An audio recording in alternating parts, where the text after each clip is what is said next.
Ahí está. Miren, el día de hoy, bueno, pues les doy la más cordial de las bienvenidas. Buenas noches. Estoy en Ciudad Juárez, Chihuahua.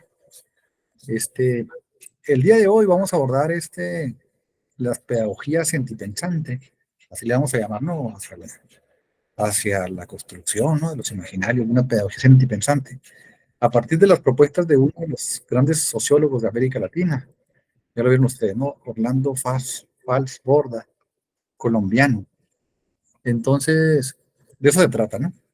Se trata de imaginar una pedagogía sentipensante a partir de lo que del trabajo, de las reflexiones, de la obra, yo no solamente de Fals Borda, sino de sus compañeros, ¿no? Hombres y mujeres que me parece que pues, tuvieron una perspectiva muy auténtica, ¿no? Muy original, muy latinoamericana. No voy a hablar del autor, ni su biografía, ni el texto, sino más bien de una serie de reflexiones que nos permitan llevarlas al ámbito de la pedagogía y de la educación. ¿De acuerdo? Eso es. Así que no venimos aquí a recitar ni a parafrasear autores ajenos. Y bueno, me voy a permitir una pequeña reflexión y luego abrimos si ustedes quieren, podemos iniciar una reflexión colectiva. ¿Sí? ¿De acuerdo? Eso sería más o menos la propuesta. Y voy a hacer algunas reflexiones sueltas sobre que me surgen a partir de los textos de Fals Borda. Les compartí una antología que se publicó y que está en línea de los textos principales de la obra de Fals Borda. Miren, yo diría que Fals Borda, solo que no viene del marxismo, como ustedes se pueden ver, más bien tiene mucha relación con los grupos cristianos, con la teología de la liberación, que será el siguiente tema. Este, pero es un sociólogo latinoamericano, sin lugar a duda, original y radical, ¿no? Pues es decir, que él anda en busca, yo diría, en busca de una identidad colectiva radical, la posibilidad de soñar, de pensar, de imaginar una América Latina radicalmente diferente, anticapitalista. Y como les vuelvo a repetir, no viene necesariamente de la perspectiva marxista. Entonces, aquí lo que vamos a descubrir es que hay otras perspectivas, hay otras lógicas, muy otras, ¿no? Ustedes quieren con sus lenguajes, se pueden imaginar, y además que han influido mucho, ¿no? En América Latina para configurar otro tipo de prácticas no capitalistas, que no sea necesariamente una perspectiva marxista. Eso lo vamos a discutir, ¿sí? Un poco incluso lo podríamos poner ahí ya como preguntas. Voy a ir más bien sembrando preguntas, es decir, y me hago esta primera pregunta de entrada. Si ustedes la quieren asumir la pregunta o si la quieren modificar. La pregunta es si es posible imaginar otras lógicas, no capitalistas o radicalmente, ¿no?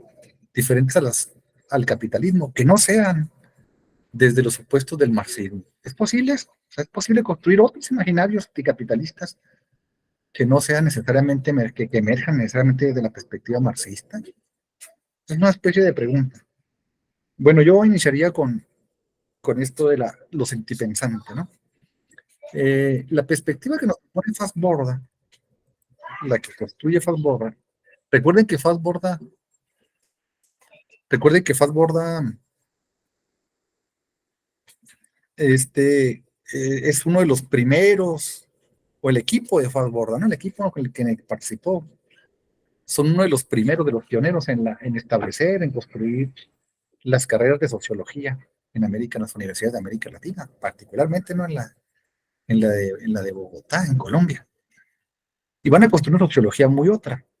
Yo diría que esta perspectiva sociológica latinoamericana surge en diálogo con lo que estaba sucediendo en Europa, con la escuela de Frankfurt, con el pensamiento crítico.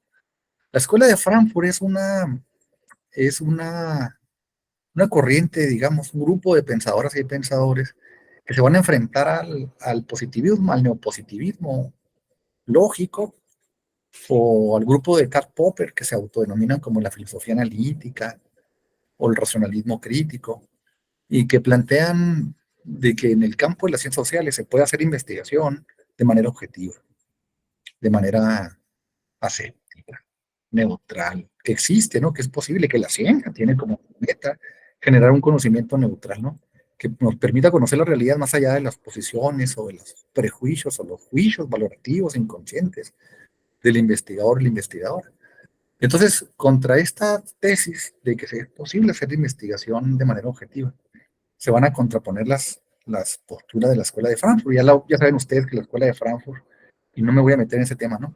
De manera profunda, son un grupo que está en Alemania, van a empezar a fusionar un poco el psicoanálisis y el marxismo, que es un grupo son judíos, y entonces terminan perseguidos tanto por los psicoanalistas, porque no los admitían por ser marxistas, y perseguidos por los marxistas porque eran psicoanalistas, perseguidos por el fascismo, por el nazismo, por ser judíos, y luego perseguidos por el stalinismo, por ser antitotalitarios, y luego exiliados en Estados Unidos, y perseguidos por el macartismo, por ser librepensadores. Total, que fueron unos perseguidos de la tierra, ¿no?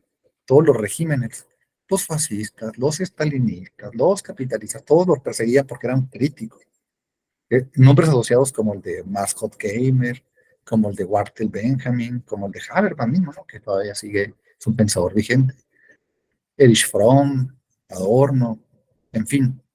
Entonces, sí, estos pensadores van a quitarle, digamos, la inocencia al conocimiento científico y van a demostrar, para mi gusto, de manera minuciosa, que no se puede hacer investigación de manera objetiva, ¿no? Que siempre está presente la subjetividad.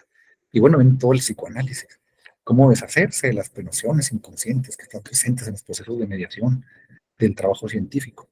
Esta perspectiva va a tener su correlato en América Latina, que aquí es donde surge Fassborda, ¿no? Ellos van a hablar de una especie de sociología sentipensante. Esto quiere decir, reconocemos primero que es imposible investigar en el campo de las ciencias sociales y en particular en la educación, ¿no? De manera objetiva. Pues, ¿cómo?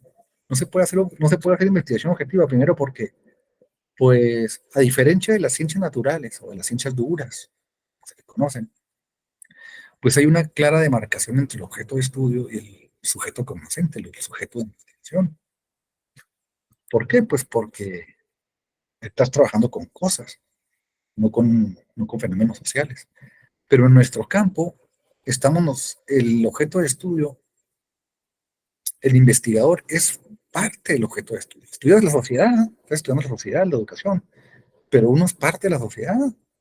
Entonces, ¿cómo puede? No hay una diferenciación entre el sujeto y el objeto, ¿no? De manera tan drástica, tan demarcativa como podría ser incluso estudiar, no sé, un mineral y el sujeto, ¿no? Pues es muy claro que el sujeto no pertenece a su objeto y lo puede manipular y experimentar, pero en nuestro campo, pues esta demarcación, por supuesto que no se puede dar, dado que ya les dije, dado que el investigador, el sujeto que investiga, es parte del objeto que está investigando. Entonces, en esta demarcación hace que sea imposible cualquier perspectiva o pretensión de objetividad.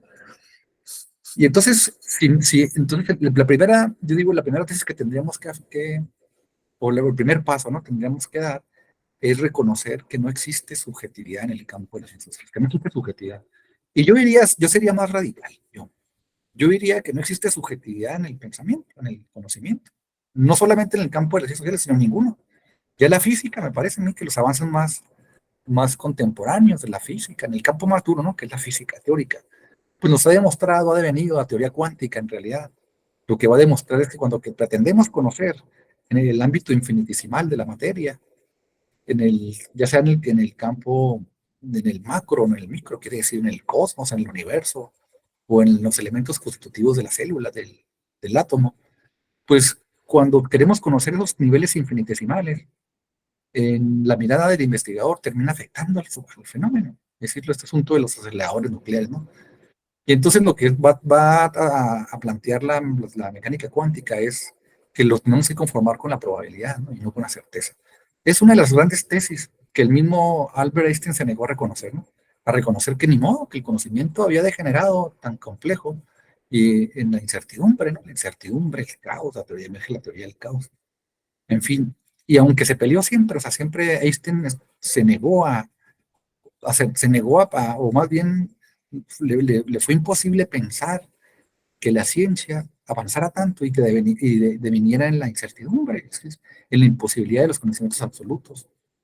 Bueno, pues yo lo que digo es en el campo de la física teórica, imagínense, en el campo de la física teórica, que están estudiando la estructura del átomo, de la materia, se acabó la objetividad, se acabó la certidumbre y emerge la incertidumbre, el caos, la indeterminabilidad. Imagínense en el campo de las ciencias sociales, humanas, pues es obvio y que está muchísimo más presente la subjetividad. Entonces, vuelvo a repetir, yo creo que la primera tesis habría que plantear es que es imposible, que es una quimera, que se acabó, ¿no? Que estar ahorita, en este momento de la historia del pensamiento, estar sosteniendo que es posible conocer el mundo de forma objetiva es un verdadero anacronismo, ¿no? Anacronismo epistemológico, filosófico. Bien, entonces no existe la neutralidad, y menos en educación. Si quieren, voy a ser un poco más didáctico al respecto, ¿no? Yo diría, lo primero que tenemos que reconocer es si ustedes quieren, una especie de universalismo hegeliano, ¿no? Es decir, partamos de un universalismo que la contradicción está presente, ¿no? Que es el motor del movimiento. Es una especie de a priori hegeliano, dialéctico. Entonces, si la contradicción es lo que está presente en el universo, ya sea en lo humano, en lo material, en el devenir de la historia material y de la historia de las ideas, si es la dialéctica, lo que está en el principio, el movimiento de todas las cosas, imagínense el universo, pues, el Big Bang, por ejemplo, es producto pues de una contradicción molecular, que finalmente entra en desequilibrio y ahí está el origen, ¿no? El origen del universo y de los universos que son o han sido posibles, que se configuren, que lo logremos imaginar. Bueno, si la contradicción está ahí, que es el principio de todas las cosas, de lo material, de la materia, la antimateria, la electricidad, lo negativo, lo positivo, la sangre, la célula, todo está la contradicción, ¿no? La contradicción es la que mueve, está es el principio, pues, el movimiento. Pues las sociedades humanas tampoco están exentas de la contradicción, ¿no? Todos los fenómenos, pues ahí está la lucha de clases, ¿no? Como un elemento constitutivo que hace que avance la historia, que avance. Entonces, en todos los fenómenos hay contradicción. Si hubiera equilibrio en la contradicción, se podría ser neutral, pero resulta que la contradicción no es equilibrada, nunca es equilibrada. Es la falta de equilibrio en la contradicción lo que permite que haya movimiento. Si estuviera equilibrada, pues no habría. Esto lo planteó hasta Piaget, ¿no? En el asunto de la acomodación y la asimilación, el equilibrio, el desequilibrio. Siempre hay equilibrio que tiende al desequilibrio, el desequilibrio que tiende al equilibrio. Entonces, eso es lo que mueve, pues, el pensamiento, lo cognitivo, el universo, la materia, las ideas, la filosofía, todo. En todos los ámbitos está la contradicción. Pero dije, la contradicción no es equilibrada, de tal forma que pues en todos los grupos sociales hay contradicciones, ¿no? En una escuela, ¿no? En el barrio, en la colonia, siempre que hay un conglomerado de seres humanos hay contradicciones, porque los intereses son disímbolos, entonces hay siempre conflicto, es natural, natural y sano además, que haya conflicto, porque donde no hay conflicto no hay movimiento. Pero yo dije, esos conflictos nunca son equilibrados. Usted puede estar en su escuela y decir, no, pues yo veo que hay dos grupos, ¿no? El grupo de la directora, que tiene a sus favorecidos, y el grupo opositor, ¿no? Que está haciendo la resistencia política. Usted, o sea, no, yo soy neutral. Yo no me meto ni con el grupo de la directora ni con el grupo opositor a la resistencia. Voy a ser neutral.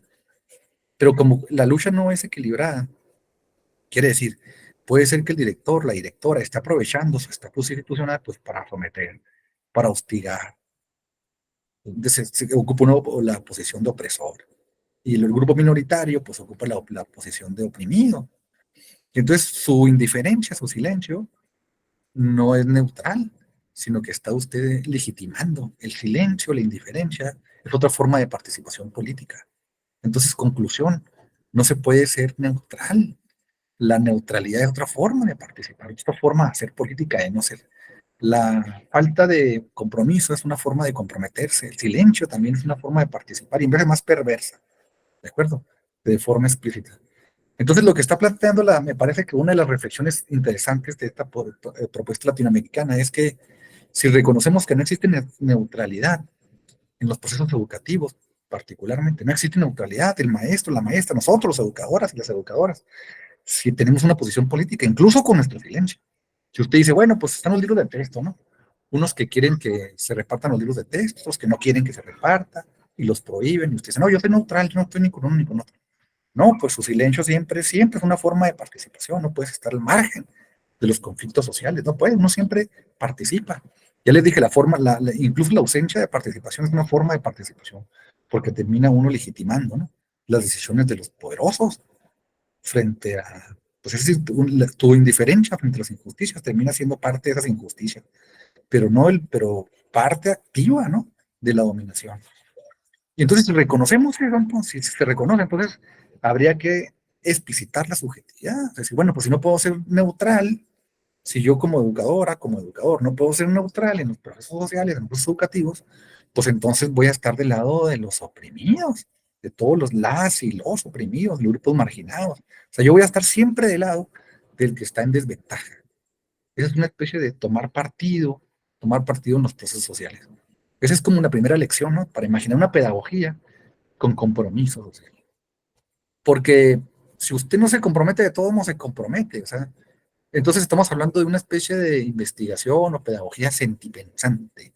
Sentipensante significa que, bueno, tomo partido por los oprimidos, por los grupos marginados, oprimidos, por los delegados, por los que están invisibilizados, los grupos que siempre vulnerados por las circunstancias. Pero además de que tomo partido, lo voy a hacer de manera inteligente, podemos hacer política para emanciparnos. Por eso entonces estamos hablando de una sociología sentipensante. Sentipensante quiere decir, no puede haber ciencia sin compromiso. Y me parece que el compromiso tiene que ir acompañado de un esfuerzo científico, ¿no? Por desentrañar la realidad. Entonces aquí está la conjunción los sentipensantes. Vamos a una pedagogía sentipensante.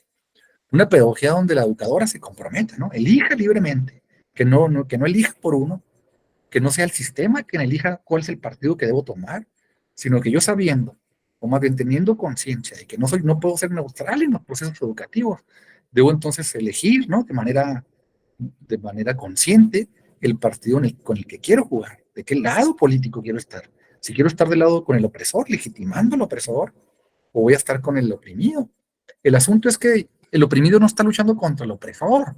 Eso también habría que sumarle para esta especie de pedagogía sentimental que la va a hacer más, yo creo que la va a hacer más explícita Pablo Freire. El oprimido no lucha contra el opresor, es decir, no lucha para que quítate tú para ponerme yo, porque terminas, si yo lucho por una posición, por la posición del opresor, para ocupar la posición del opresor, no cuestiono la opresión, lo que estoy cuestionando es a la gente que ocupa el papel de opresor. Y quiero sustituirlo y para reproducir esta relación de opresión o para volverla más cruda incluso. ¿De acuerdo? Que es un poco lo que sucedió para mi gusto con los países, con el totalitarismo, que pues sí, cambiaron las relaciones, pero cambiaron los sujetos. Ya no está la burguesía, ahora está la representante del proletariado, pero el proletariado sigue siendo un explotado, ¿no? Siguen siendo igual de explotados los trabajadores. Hay un chiste por ahí de Lavon Zizek que me parece que significa muy bien esta reflexión. Decía Lavon Zizek que estaban dos obreros, ¿no? Uno capitalista y otro comunista.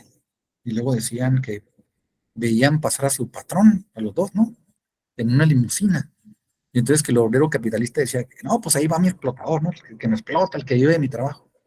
Y el obrero en el capitalismo dice, no, pues ahí va el que ahí voy yo. Ah, ¿cómo que vas? Sí, pero nomás que aquel me representa. Pues al final de cuentas es lo mismo, ¿no? No cambia el discurso, pero siguen siendo explotados. Y ahí ven pasar a los dirigentes o a los capitalistas en las limusinas. Bueno, ese es el asunto, ¿no? El asunto es que entonces el opresor, desde la perspectiva sentipensante, no está contra el oprimido, no está contra el opresor, está contra la opresión, contra la opresión. Es decir, no está peleando por quitar al opresor y ponerse en lugar del opresor para oprimir, ¿no?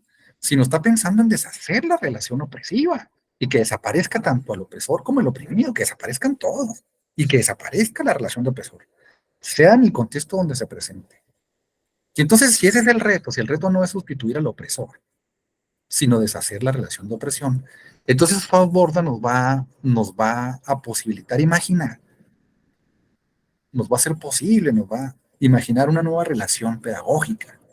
Y esto va a ser el principio de lo que vamos a denominar como la investigación-acción. ¡Ah, qué bonito, ¿no? Entonces la investigación-acción surgió desde estos ojos, muy incipientemente, en la década de los 40, de los 50 lo vieron, ¿no? Que se va a expandir hasta los 60. Van a hacer una nueva pedagogía, una nueva propuesta para hacer investigación, una nueva propuesta epistemológica para hacer investigación, que es muy de América Latina, ¿no? Muy, muy, muy de América Latina. Y que no viene precisamente del marxismo, aunque es radical, es anticapitalista.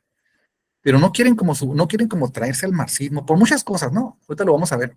Ahorita vamos a ver por qué la pedagogía radical, sentipensante, latinoamericana, por qué siendo tan radical, tiene su propia identidad, ¿no? Porque, ¿qué es lo que lo distancia del marxismo ortodoxo? Esa es otra pregunta que dejo en el aire, ¿de acuerdo? ¿Qué sería? O sea, ¿cuáles son las diferencias entre esta pedagogía, en esta propuesta de sociología sentipensante, anticapitalista, radical y latinoamericana, que siendo tan radical, se distancia del marxismo? ¿En qué cosas se distancia? Bueno, seguirá avanzando un poquito más, ¿no? Si entonces, si el propósito no es sustituir, ¿verdad? Suplantar al opresor, quítate tú para ponerme yo, y luego seguir reproduciendo la relación opresiva, sino la intención es deshacer la relación opresiva, ¿no? Deshacerla, deshacer tanto al sujeto, a la agencia opresiva, como a la agencia oprimida. Es decir, los agentes que constituyen esa relación hay que deshacerlos. La relación misma se trata de deshacer. Y entonces emerge algo que se va a empezar a llamar como investigación-acción, ¿no? Y esto se da obviamente en el ámbito rural. ¿Y qué es la investigación-acción? Bueno, pues la investigación-acción es cuando el investigador, o sea, quiere decir el maestro, el educador, estamos hablando del educador, ¿eh? Estamos hablando de una nueva relación. Ya la educación no entendida como en el aula, sino fundamentalmente en el campo, en el contexto rural. Y entonces el educador, la educadora, primero para poder, se trata ya no de conocer, se trata no de interpretar, ¿no? Hacer una hermenéutica del sujeto, a lo Gadamero, etcétera, ¿no? Sino se trata de transformar la investigación. Dice, si la investigación no sirve para mejorar las condiciones humanas, entonces no sirve para nadie de la cosa. Está muy sencillo, ¿no?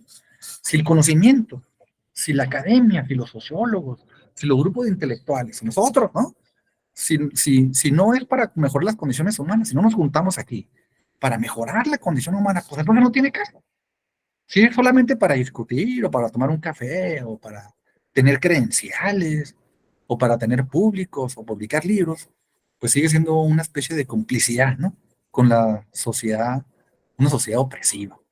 Y entonces la investigación, la educación, se convierte en un proceso de transformación. O sea, el objetivo es transformar la realidad y transformarla radicalmente, imaginarnos, ¿no? Transformaciones radicales de la sociedad. No imaginarnos, sino actuar.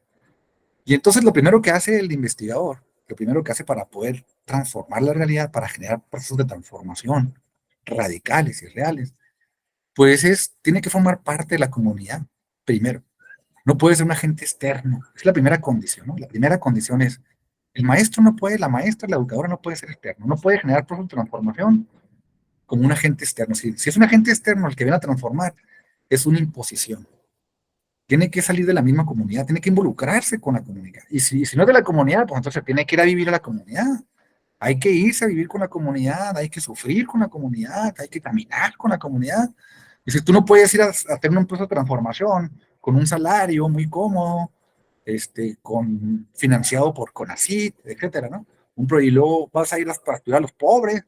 No, pues sigue siendo otra vez vivir del otro, ¿no? Vivir de la opresión. Entonces, del oprimido. Entonces, la primera condición es que el investigador, la educadora, el educador, tiene que vivir ahí, ¿no? Sentir, pensar, caminar, soñar, respirar, transpirar, como el oprimido. O sea, tiene que ser uno más del oprimido. La legitimidad se gana, pero ahí en el terreno se gana, en el terreno de los hechos, o sea, formando parte de la comunidad. Y luego se trata no de imponer, ¿de acuerdo? No se trata de imponer y yo de decirle a los demás, a las y a los demás, que en qué está mal, ¿no? ¿Cuál es el problema de investigación y cómo lo tenemos que resolver? No, tenemos que incentivar, tenemos que agitar a la comunidad, tenemos que animar a la comunidad para que la comunidad se junte y reflexione y discuta a través de la palabra crítica, dialógica, para que decida cuál es el problema que tiene que resolver. Que pueda identificar un problema que solamente juntos lo pueden resolver. Eso es lo que decían los alumnos de Barbiana, ¿no? Que la política es cuando nos damos cuenta que el problema que tenemos todos es el mismo y que solo juntos lo podemos resolver. Eso es hacer política, ¿no? Eso es la investigación. Eso es la pedagogía sentipensante. Que los estudiantes, que los colectivos, que las comunidades, no estamos hablando de un aula, ¿no? Estamos hablando más bien de una especie de pedagogía comunitaria. Cuando logramos que la comunidad se junte y logre identificar qué problemas tienen en común todas y todos y qué problema se puede resolver si se juntan todos. Cuando uno cree que el problema que tiene lo puedo resolver de manera individual solo, se llama egoísmo. Y cuando uno está convencido de que el problema que uno tiene no se puede resolver, se llama cobardía. Y entonces uno tiene que elegir entre ser un político, un egoísta o un cobarde. Pues es claro que la pedagogía sentipensante es una acción política sobre el mundo. Quiere decir, invita a los demás, a los demás, a actuar sobre el mundo de manera conjunta, ¿no? Y entonces el problema no es el que yo decido, ni el que tú decides, sino el que decidimos juntos. Eso es una etapa fundamental, ¿no? Es como la segunda condición más importante. No basta que el investigador sea parte de la comunidad, la comunidad es la que tiene que plantear el problema.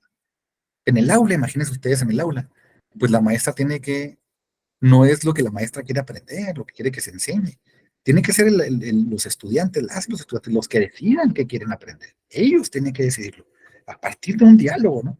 Eso sería una pedagogía sentipensante, darle la voz al otro. Ya el estudiante no es alguien que padece la decisión de los demás, de los programas. Entonces, en esta pedagogía sentipensante está prohibido planear. Pues, ¿cómo va a planear la maestra? La maestra no puede decidir por los demás, por el grupo. La planeación tiene que ser colectiva, ¿no? Juntos tienen que decidir qué van a trabajar y cómo lo van a trabajar. Entonces, no solamente la tercera condición es solamente elegir el problema, sino además cómo lo vamos a resolver. ¿Qué estrategias vamos a emprender todas y todos para resolverla? Y luego la acción, hay que llevar a cabo, o sea, no solamente hay que pensar y reflexionar, sino que hay que actuar sobre el mundo, actuar. Entonces hay una relación entre deliberación, reflexión colectiva, diálogo, ¿no? De acuerdo, pedagógico, y acción. Es decir, si el conocimiento no se aplica, entonces no hay conocimiento, no hay aprendizaje. Bien, entonces aquí podremos otra vez la pedagogía sentipensante me podría yo decir que hace una distinción muy clara entre conocimiento, está bien, e información. Para que haya conocimiento, para que haya aprendizaje, para que haya un verdadero aprendizaje, tiene que haber un contacto con la realidad. Si no se interactúa con la realidad, si no hay experiencia, si los colectivos no interactúan con el mundo para transformarlo, y en esa interacción pues lo están transformando, y hay una transformación mutua, porque en la medida en que los colectivos, en que el sujeto colectivo interactúa con el mundo, transforma el mundo y el mundo a su vez transforma al sujeto. Hay una transformación mutua, ¿no? Mutua, no hay una relación unilateral, es una relación dialécticamente condicionada. Bien, muy bien. Y entonces, en la medida en que los colectivos actúan sobre el mundo, se ven transformados por el mundo. ¿Está bien? Bueno, muy bien. Entonces, aquí el proceso de investigación y de educación son uno mismo. Ya no es investigar y educar. No, investigación y educación son lo mismo, es el mismo proceso. Porque en la medida en que yo me junto con la comunidad para reflexionar sobre un problema, imagínense, ¿no? Ricardo se junta con sus compañeros del Sambo, se juntos van a decir, a ver qué problema tenemos.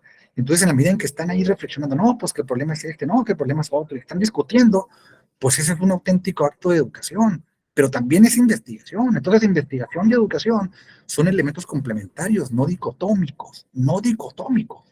Entonces, esta pedagogía sentipensante va a romper muchas dicotomías, va a romper la dicotomía entre sujeto y objeto. Ya no hay el objeto y el sujeto separados. Esta relación cognitiva, sujeto, objeto, conocimiento, se rompe, se rompe.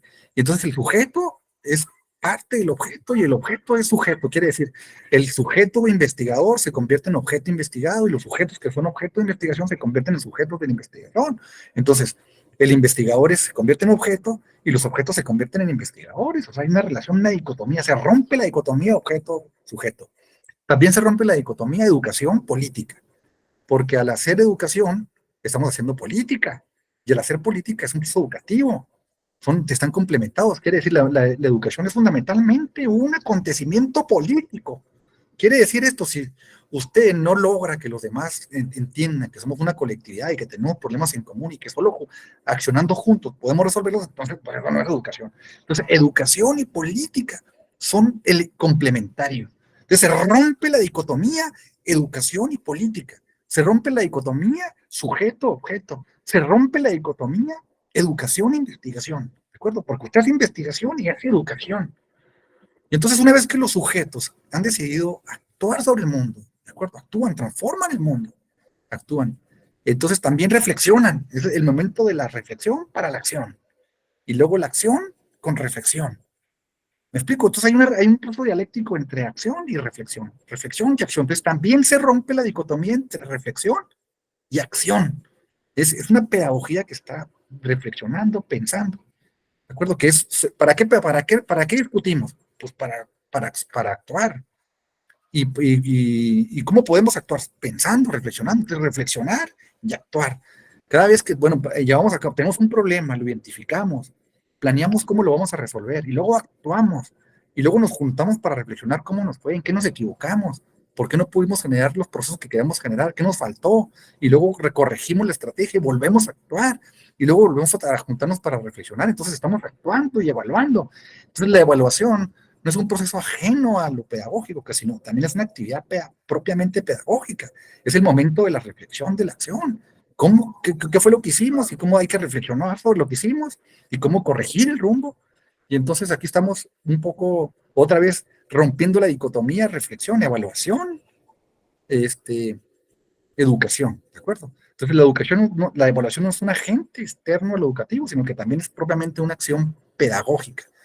Entonces, en esta pedagogía sentipensante, estamos, otra vez, estamos rompiendo muchas dicotomías, ¿de acuerdo?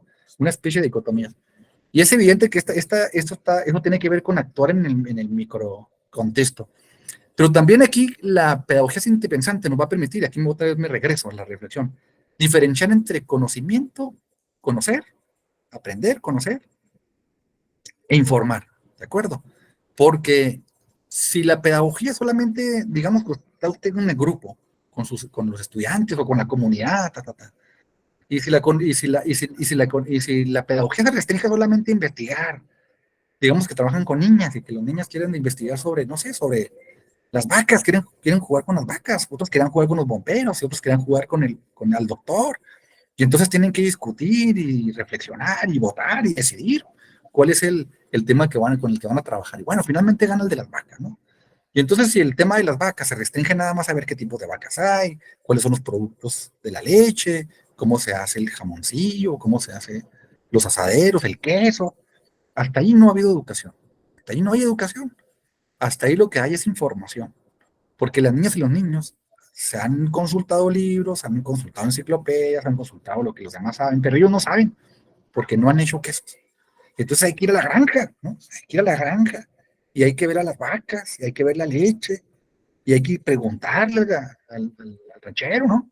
Cómo se hace el queso, y ver cómo se hace, y apuntarlo, y regresar a la escuela, y hacer queso, llevar una estufa, y ir con las mamás, y es toda una acción, ¿no? Todo un proyecto.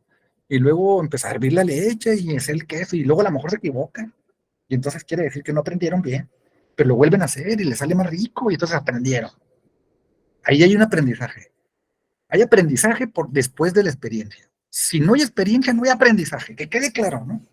Sin, sin experiencia, sin contacto con el mundo real, no hay conocimiento. Lo que hay es información. Una niña se puede sacar un 10 recitando, memorizando, repitiendo cómo se hace el queso, pero no sabe hacer queso.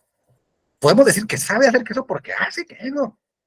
Si no hace queso, no sabe hacer queso para poder hacer queso. Entonces, no puede concebirse una pedagogía sentipensante sin acción, sin acción. El conocimiento es producto de la experiencia. Y la experiencia, pues, no es una experiencia con reflexión.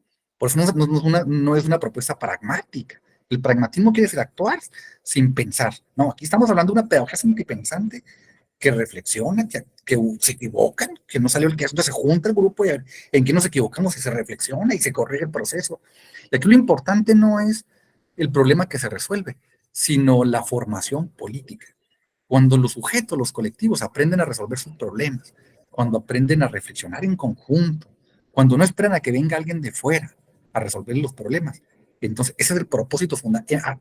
Los sujetos se han emancipado porque han descubierto que el mundo se puede transformar actuando en colectivo, haciendo política, actuando radicalmente sobre el mundo. Claro que la pedagogía sentipensante es totalmente contraria a la política partidista convencional. ¿La pueden identificar? Estamos hablando de dos lógicas diferentes, dos lógicas radicalmente diferentes. En la política convencional partidista, pues siempre es el político el que dice yo soy el que tiene la razón, yo soy el que tiene la verdad, usted vote por mí, yo soy el candidato perfecto y yo le voy a resolver todos los problemas. En esa forma de hacer política, pues es una forma digamos, deseducar, antieducativa, porque lo que le está diciendo al sujeto es, usted no haga nada, usted no actúe, usted no piense, usted no se junte con los demás, usted vaya y vote nada más, vote por mí y yo le voy a hacer todo eso. Yo voy a hacer todo eso por usted. Usted no tiene que pensar, no tiene que ser. Usted deje de ser lo que es y yo seré por usted. Yo lo suplanto. Es una película, es una política de la suplantación. El político suplanta al oprimido. En la pedagogía sentipensante no puede permitir que venga alguien de fuera a decidir cuál es el problema de los demás. Tienen que ser la comunidad, el grupo, los que decidan cuál es su problema. Tienen que actuar sobre su problema, tienen que actuar sobre el mundo y tienen que reflexionar sobre el mundo. Entonces, prohibido que venga alguien a decir, a imponer. Y no se reduce al voto, ¿están de acuerdo? Sino que es el diálogo, la reflexión. Pues esto es la pedagogía sentipensante. Es una nueva propuesta, además, ¿no? Una propuesta que puede posibilitar procesos concretos, si ustedes quieren, micropolíticas radicales de transformación. Y yo dije, el propósito no solamente es cambiar el mundo, pues sí, obviamente hay que cambiarlo, ¿no? Deshacer la relación opresiva, ese es el propósito, no es sustituir al opresor, que sí la política convencional es, bueno, pues ahora está gobernando tal, ahora voy a gobernar yo, y entonces quito al opresor para yo convertirme en el opresor. Y en la pedagogía sentipensante es deshacer la opresión, que ya no haya alguien que esté decidiendo por los demás. Dialogar, no imponer, ¿no? De acuerdo a estos principios de la pedagogía zapatista. Bueno, esto es un poco, estoy como imaginando esta pedagogía sentipensante, cómo pudiéramos, y como le vuelvo a repetir, es una pedagogía como muy latinoamericana, muy política, muy radical, que además creo que cobró mucho sentido la investigación acción participativa, particularmente, porque hay varios tipos de investigación, una que viene de Estados Unidos, la de Kurt Lewin, y que tiene un tinte psicopedagógico, terapéutico, ¿no? Es decir, restringido a un asunto de problema, ¿no? Psicologizar, digamos, la acción pedagógica en el aula. Ese es obviamente que el enfoque de la investigación, acción participativa, a lo fast borda, a lo colombiano, a lo rural, se distancia muchísimo, obviamente, muchísimo de la perspectiva de Kurt Lewin y de John Elliott, que va a hablar del aprendizaje colaborativo, ¿no? En fin, entonces estamos hablando de otra perspectiva, una perspectiva yo para mi gusto yo diría con bastante identidad. Y además ustedes lo vieron, ¿no? En el texto seguramente, parten del supuesto de que se sueña, y no solo se sueña, sino se actúa por el mundo, ¿no? Para construir una alternativa social radical, mente diferente al capitalismo. Ellos plantean que América Latina está sin rumbo, que los países de América Latina siguen, es una especie, ellos le llama Fat Borda, una especie que a mí me parece también muy original para mi gusto. Dice, no, es que los países de América Latina son países en desarrollo sin rumbo. Es un desarrollo sin rumbo. Quiere decir, sí, se están en vías de desarrollo, pero ¿para dónde? No tienen un rumbo fijo. Los gobiernos progresistas no saben ni para dónde van. Dice, la única excepción de América Latina, o sea, de este desarrollo sin rumbo, es Cuba. Cuba sí tiene un rumbo fijo, claro, ¿no? Cuba. Pero no tenemos que esperar a que pase un Cuba en América Latina, porque también ya les dije que la pedagogía sentipensante se va a distanciar un poco de los procesos convencionales del marxismo, ¿no? De las revoluciones armadas y de los líderes que llegan y que dice, bueno, pero si bien hay que reconocer que Cuba sí tiene un rumbo, o sea, no es un desarrollo sin rumbo. Cuba sí tiene un rumbo. Es una especie de socialismo, si ustedes quieren, pobre, hostigado, asediado.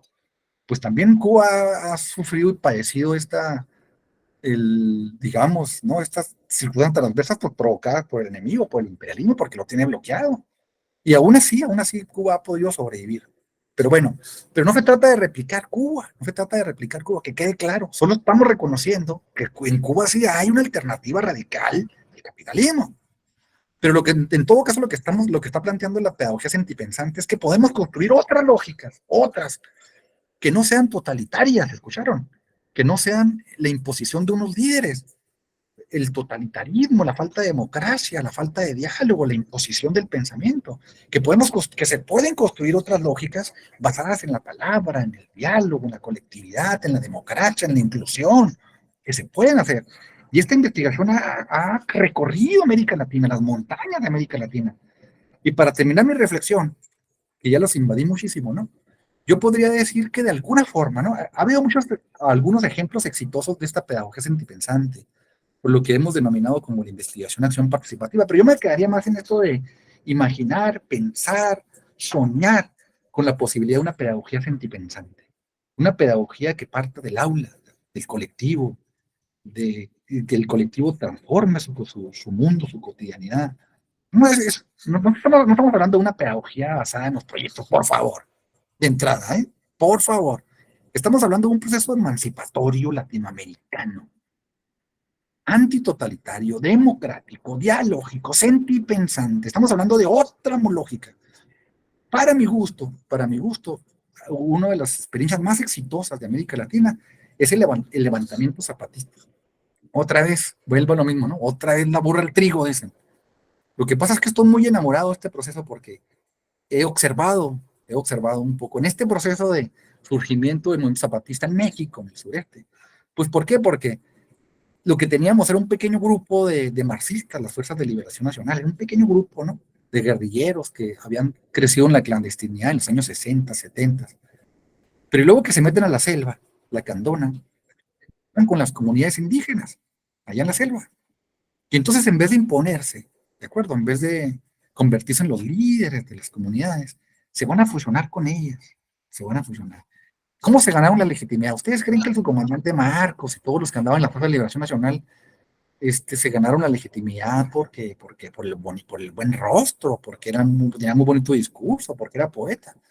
Se ganaron la legitimidad porque duraron durante muchos años viviendo en las montañas, caminando en las montañas, padeciendo en las montañas. Los compas indígenas dicen, nosotros queremos al Marcos, pero no al Marcos que ustedes conocen. Nosotros queremos al Marcos que bajó de la montaña y que bajó con hambre, con letra, ¿no? Porque vivir en la montaña es otra cosa, ¿no? El que vivía, el que tragaba las víboras. Es decir, claro, se ganaron la legitimidad porque vivieron con ellos, porque se volvieron parte de las comunidades indígenas, pero no les impusieron, sino que entraron en una especie de diálogo. La misma guerra, el levantamiento zapatista, es producto de una consulta. Los líderes mismos no querían el levantamiento armado, pero las comunidades lo decidieron, lo votaron, lo dialogaron. Y lo que ha venido haciendo después del levantamiento armado, el impasse, la construcción de las autonomías, todo lo que ha venido, todo lo que es el proyecto autonómico, es producto de una relación dialógica pequeña, si ustedes quieren, la micropolítica, la autonomía, pero dialógica, donde nadie se impone, donde sacan acuerdos, donde el gobierno está representado por los hombres de razón, les llaman a los más viejos, que no son despreciados, sino además respetados, por las mujeres. Hubo una revolución feminista, ¿eh? Antes del levantamiento del 94. En el 92 hubo una revolución, ¿no? Todas las indígenas mujeres hicieron un manifiesto y se rebelaron contra el machismo.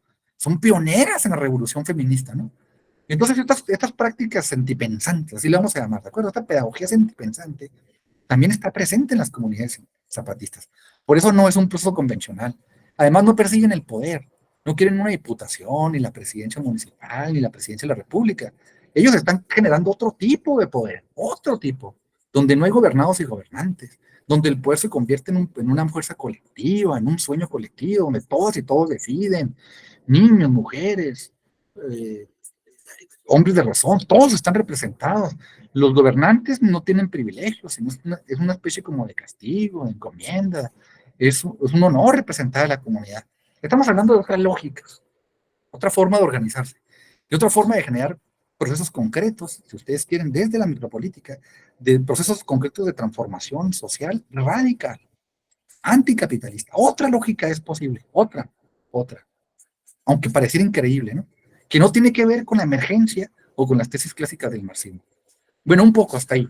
Lo que estoy tratando es de contagiarlos, de contagiarlas, de una energía, ¿no? De una energía que pueda ayudarnos a imaginar una nueva pedagogía, ¿de acuerdo? Una nueva relación pedagógica sentipensante, una pedagogía anclada en nuestras propias características, su género y latinoamericana, una pedagogía que no sea totalitaria, donde el maestro deje de ser el que impone, la maestra la que impone, la que resuelve, y se convierta en un miembro más de la comunidad, ¿no?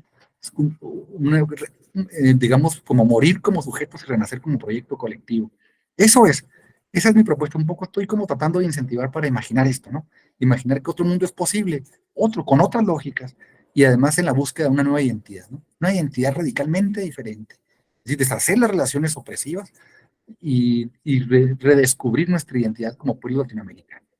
Me siento muy orgulloso y les confieso que abordo con muchísima pasión, ¿no? Estos grandes, la obra de Faz Borda, estos grandes investigadores que anduvieron en el campo, anduvieron en la labor, anduvieron en el medio rural, que ahí murieron, ¿de acuerdo? Y podemos saber cómo muchos de ellos, como el padre Camilo, se va a involucrar en la lucha armada, van a ser pioneros de las Fuerzas de Liberación Nacional y del Ejército de Liberación Nacional en Colombia. Pero bueno, eso lo vamos a ver para la siguiente semana, ¿no? Cuando veamos a la teología de la liberación. Pero quiero decir que estas pedagogías no son de papel, que quede claro, ¿eh? No se sentó a escribir y a soñar y a imaginar. Estas pedagogías surgieron en la práctica, en el campo, con los campesinos, en las montañas, en la guerrilla. O sea, estamos hablando de que se han cobrado forma en la lucha contra la opresión, contra las desigualdades, contra las dictaduras, contra los asesinos, contra los gobiernos infames. Y el pueblo ha logrado construir, imaginar otras formas de relacionarse que no sean relaciones opresivas. Ahí están, han caminado por América Latina, son concretas. Sí, sí, sí, sí podemos aprender de ellas. No son sueños guajiros, es lo que ha hecho nuestro pueblo latinoamericano. En fin, ya les dije que tengo un montón de preguntas. ¿Qué haría diferente? Yo les vuelvo otra vez a esa pregunta, ¿no? ¿Qué haría diferente a esta pedagogía sentipensante latinoamericana, basada en la investigación, acción participativa? ¿Qué la hace diferente del marxismo clásico, del marxismo ortodoxo, del Partido Comunista, de los partidos políticos, de la estrategia leninista, ¿no? De la vanguardia que toma el poder, o la guevarista, o digamos, las corrientes clásicas maoístas del marxismo? ¿Por qué esta perspectiva? Pregunto, si es que es cierto, sí, que esta perspectiva latinoamericana, radical, anticapitalista, tiene diferencias, o son lo mismo, o hay puentes de relación entre el marxismo y la pedagogía sentipensante. En fin, tengo todas estas dudas.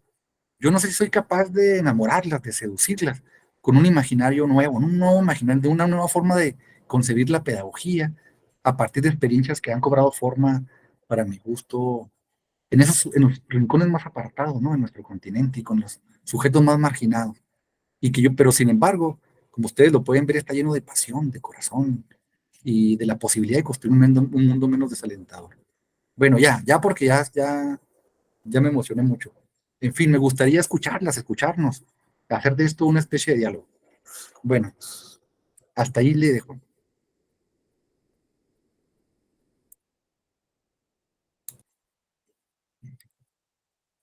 Manuel Silva, adelante, Manuel. Muchas gracias, Rigo. Bueno, pues se me hizo muy interesante la aportación y las reflexiones que tú estás haciendo con respecto a este libro que nos sugeriste leer, perdón. Y para mí se me hace importante, todo lo que tú estás diciendo se me hace muy significativo y lo he leído eh, con Freire. Yo me he leído varios libros de Freire y ahí está como, pues casi la mayoría, o todo, si no me equivoco, de lo que tú dices, está ahí en esos libros de pedagogía autónoma, pedagogía al oprimido, entonces, en fin, un montón de libros que él tiene, ¿no? Entonces, mi pregunta es contigo para clarificar un poquito más en cuáles son esos autores o autoras de la pedagogía sentiente, si Freire se podría considerar como una pedagogía de la pedagogía sentipensante, perdón, de la pedagogía sentipensante, si se puede considerar como uno de los integrantes de la pedagogía sentipensante, porque yo nunca lo he escuchado tanto como desde ese ámbito, pero todo lo que tú desarrollas de lo que es la pedagogía sentipensante, él lo pone, ¿no? A la luz de sus escritos. Entonces quería preguntarte eso, si es como por ahí, por esas ramas, o cuál es la diferencia entre cuál es lo específico de las pedagogías sentipensantes que tiene y que toma distancia, como por ejemplo con pedagogías de Fanon, pedagogías de Freire o de otros. ¿Ah? Pero también muy interesante lo que tú dices. Gracias.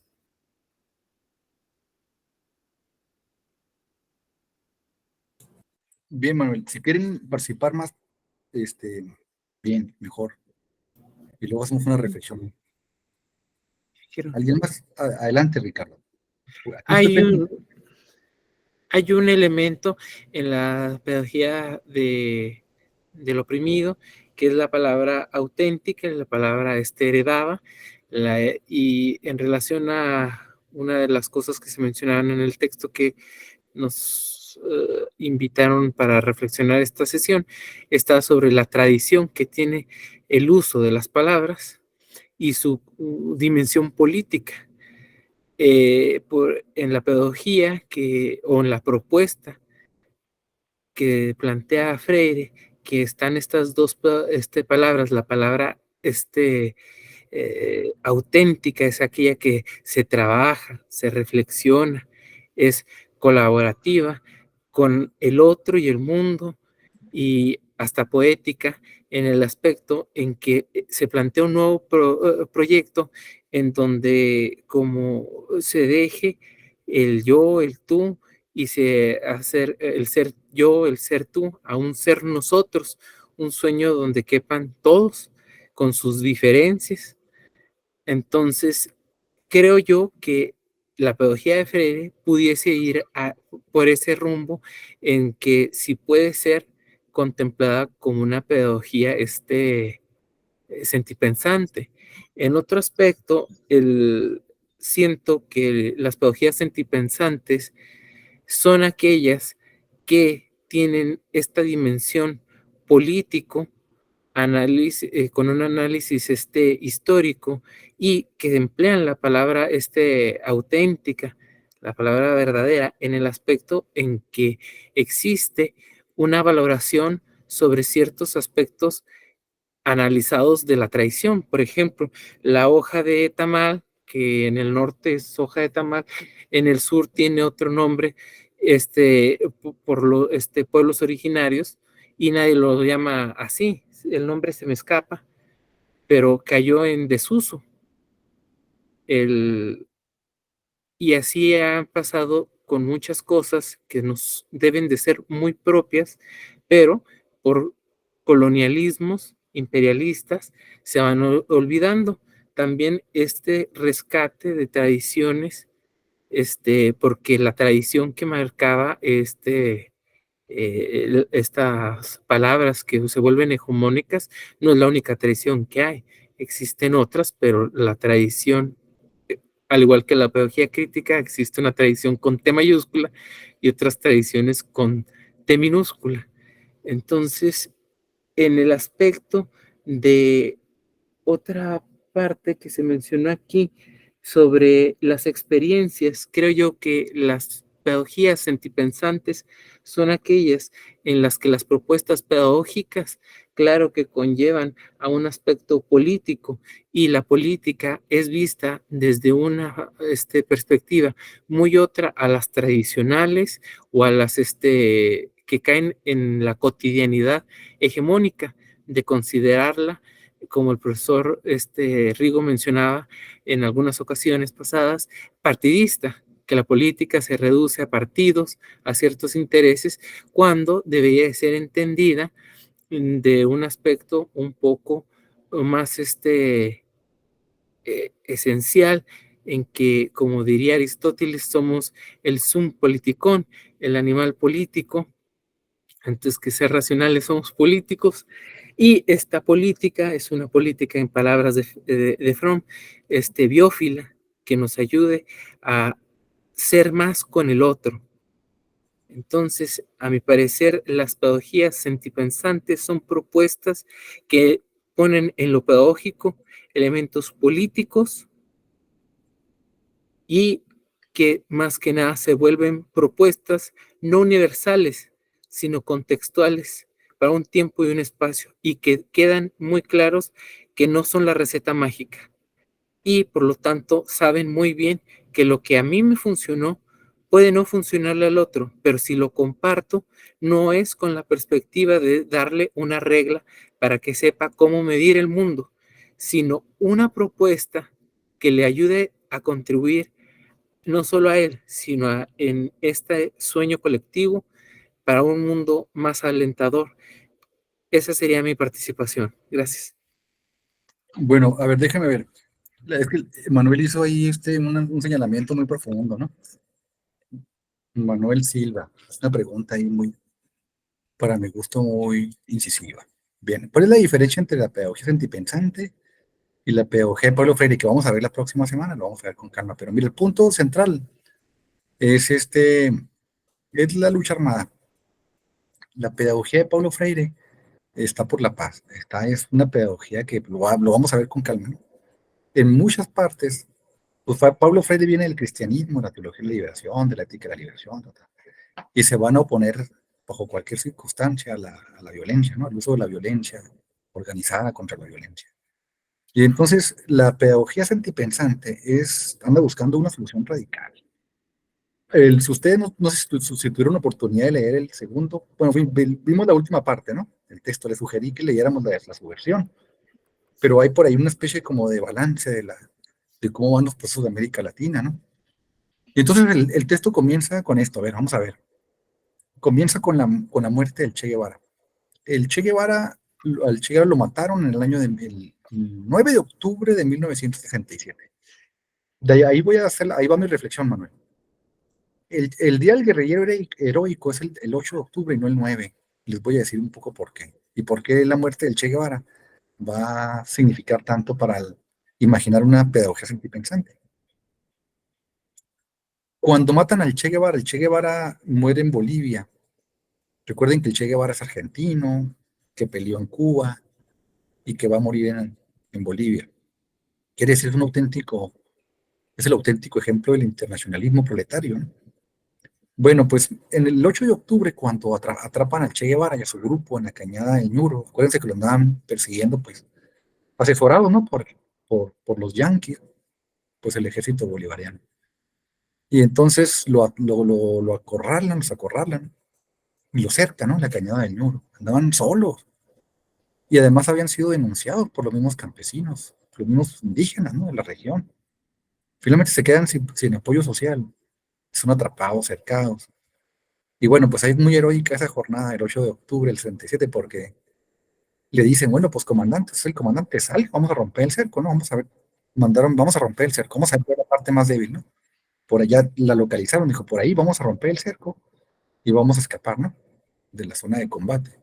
Y le dijeron, pues comandante, salga, ¿no? Salga, usted primero. Y entonces el Che Guevara dice, no, el deber de un comandante es proteger a su tropa. Primero los enfermos, los heridos. Entonces sacaron primero a los heridos y le dijeron, oiga, pero es que corre peligro su vida. Dijo, no, pues si no estoy jugando, no estoy preguntando. Salgan ustedes primero.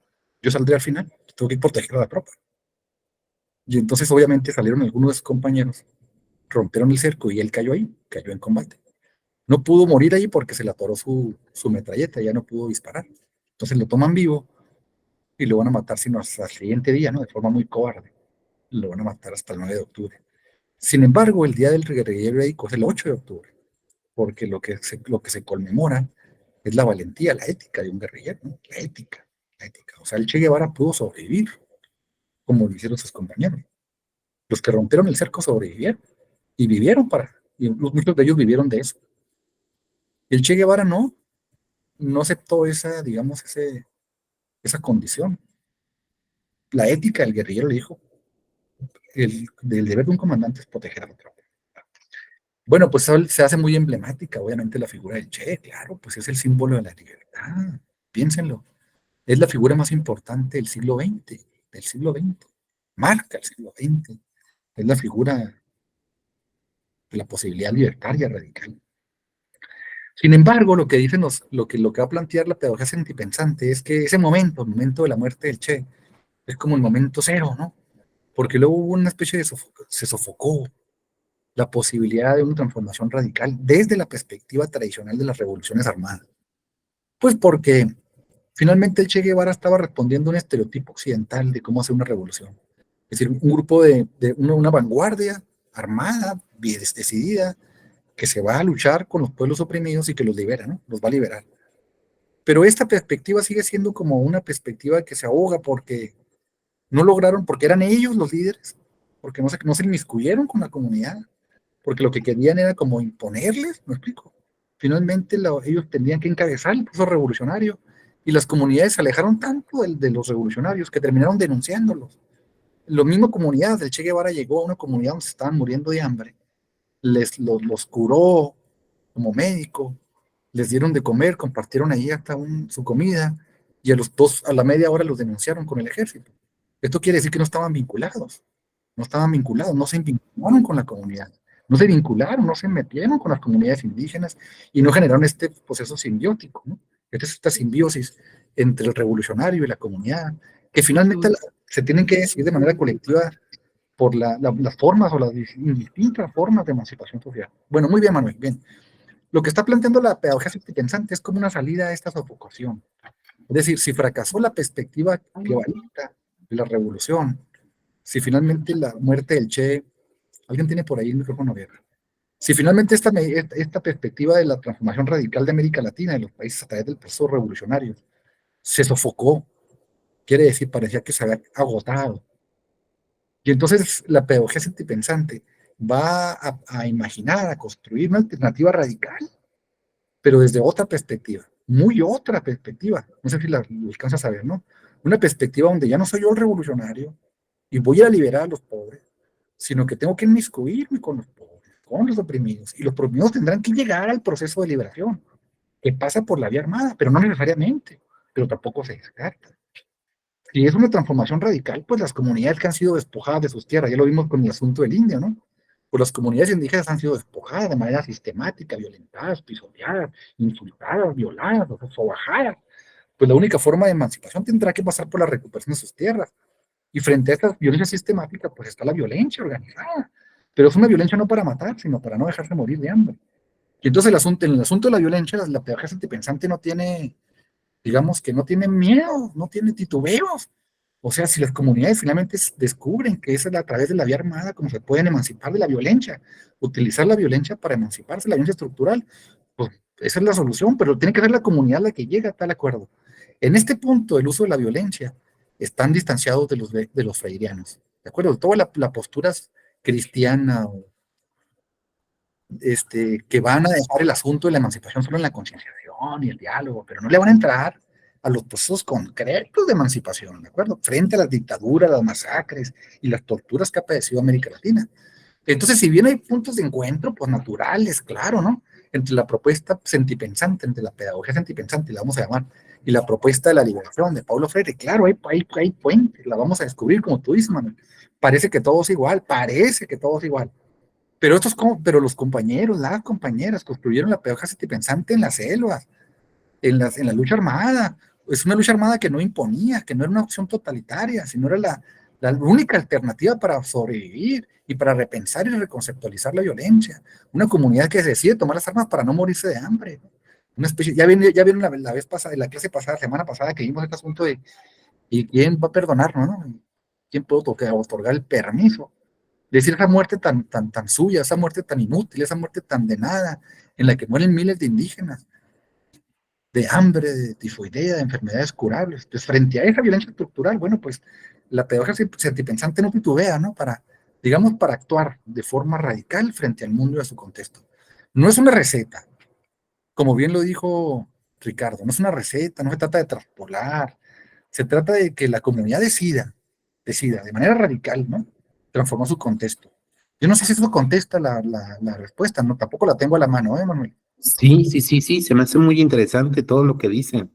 Creo que ya estoy como un poquito más aterrizando todo esto, porque no tenía tanto acercamiento, y creo que, bueno, tenía mucho acercamiento con la historia de Camilo Torres, y podríamos decirlo que Camilo Torres, cuando tú dijiste esto de que la educación no es neutral, muchas veces también Freire lo decía, pero desde otra perspectiva de sí, reconocer que no hay neutralidad, pero aquí en esto lo que tú me compartes, sobre todo el énfasis es el, el ponerse ya del lado de este lado de ir así también como pues sin tener miedo a la radicalidad y a la violencia que pueda generar, y ponerse de un lado concreto, ¿no? Como Camilo Torres lo hizo, pues, y muchísimos otros personas que siguieron, como muchos o sacerdotes o no sacerdotes o religiosos o religiosas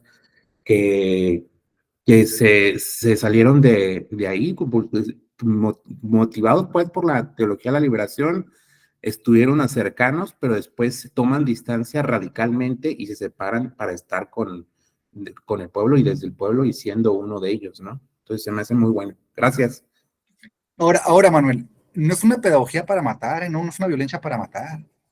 Eso queda claro, ¿no? O sea, no se toman las armas para matar, no es una pedagogía necrófila, ¿eh?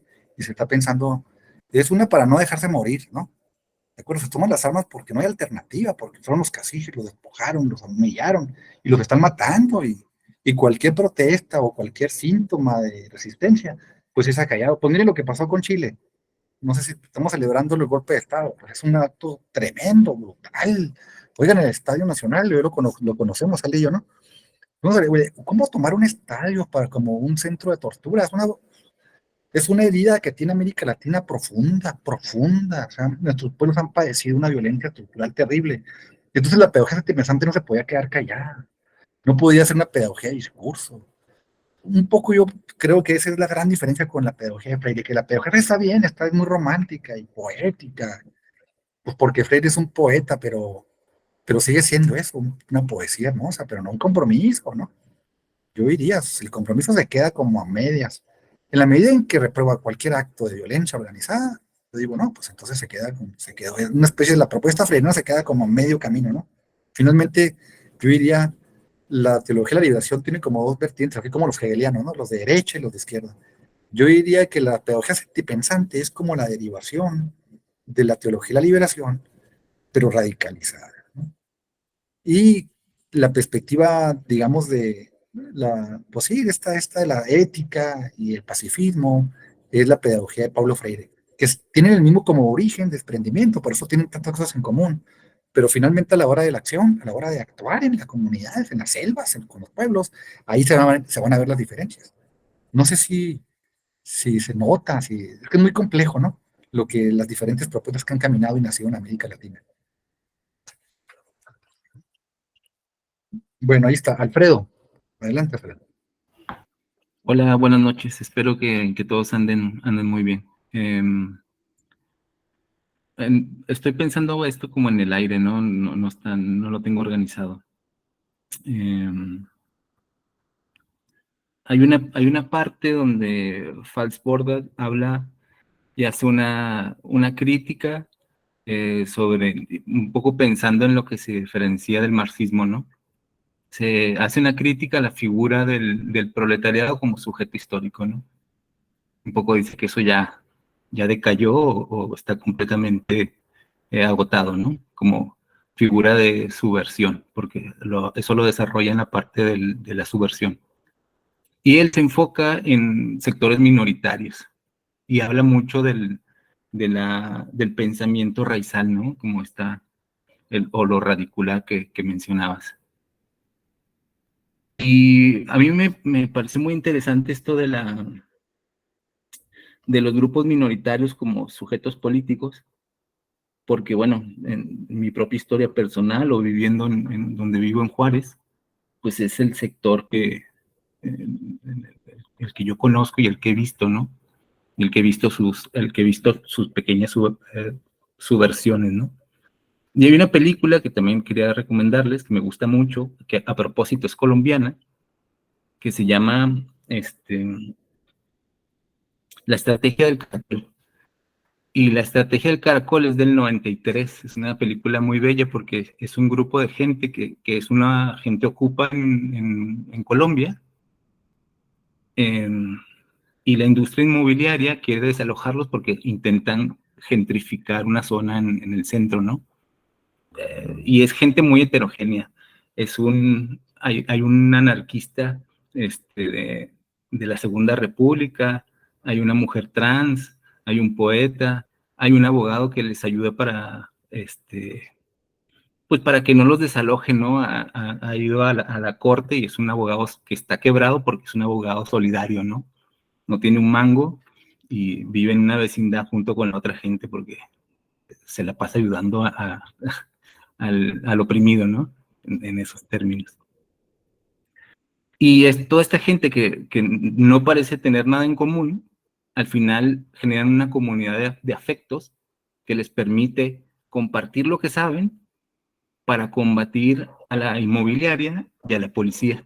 Y toda la película gira en torno a cómo hacer para que no los desalojen y, y hacen una estrategia para trasladar la integridad de la casa a otro lugar, sin que nadie se dé cuenta. Pero a mí me gusta mucho porque es lo que son estos cuerpos que Marx decía muy poéticamente, el lumpenproletariado, que él los describía como errantes, informales y difusos, tomando forma a partir de sus afectos y de su necesidad de mantenerse vivos. Es decir, es un sector, el sector paria de la sociedad que no produce, que se organiza y que realiza en conjunto prácticas para resistir y crear y afirmarse, no solamente resistir, sino afirman su propia potencia de existencia. Y eso me parece muy interesante porque Falsborda se desplaza de las figuras clásicas porque también hace una crítica sobre la guerrilla, ¿no? Él habla de los 60 años de violencia en Colombia y él analiza todos los factores y cómo se comenzó de una forma y luego se terminó desvirtuando en los movimientos guerrilleros y bueno, todo se desplaza del marxismo, ¿no? Y también menciona una figura muy importante a la que no he podido acceder a sus textos originales, o por lo menos sí, a sus textos, la reproducción de sus textos, que es Manuel Quintín Lame, que es un indígena que se esforzó en aprender el lenguaje del amo para generar luchas desde lo jurídico. Y el hombre sin abogado se liberaba a él mismo, creo que estuvo en la cárcel como 20 y tantas veces, y él, a partir de estudiar el Código Penal colombiano, se liberaba a sí mismo, eh, pues sí, a partir de conocer las herramientas del opresor, ¿no? Pero nada, esta película me parece muy interesante, que también es colombiana, en relación al pensamiento sentipensante. Ahora sí, les paso el nombre y eso nada más. Bien, muy bien. Chido, Alfredo, como siempre. Eliud.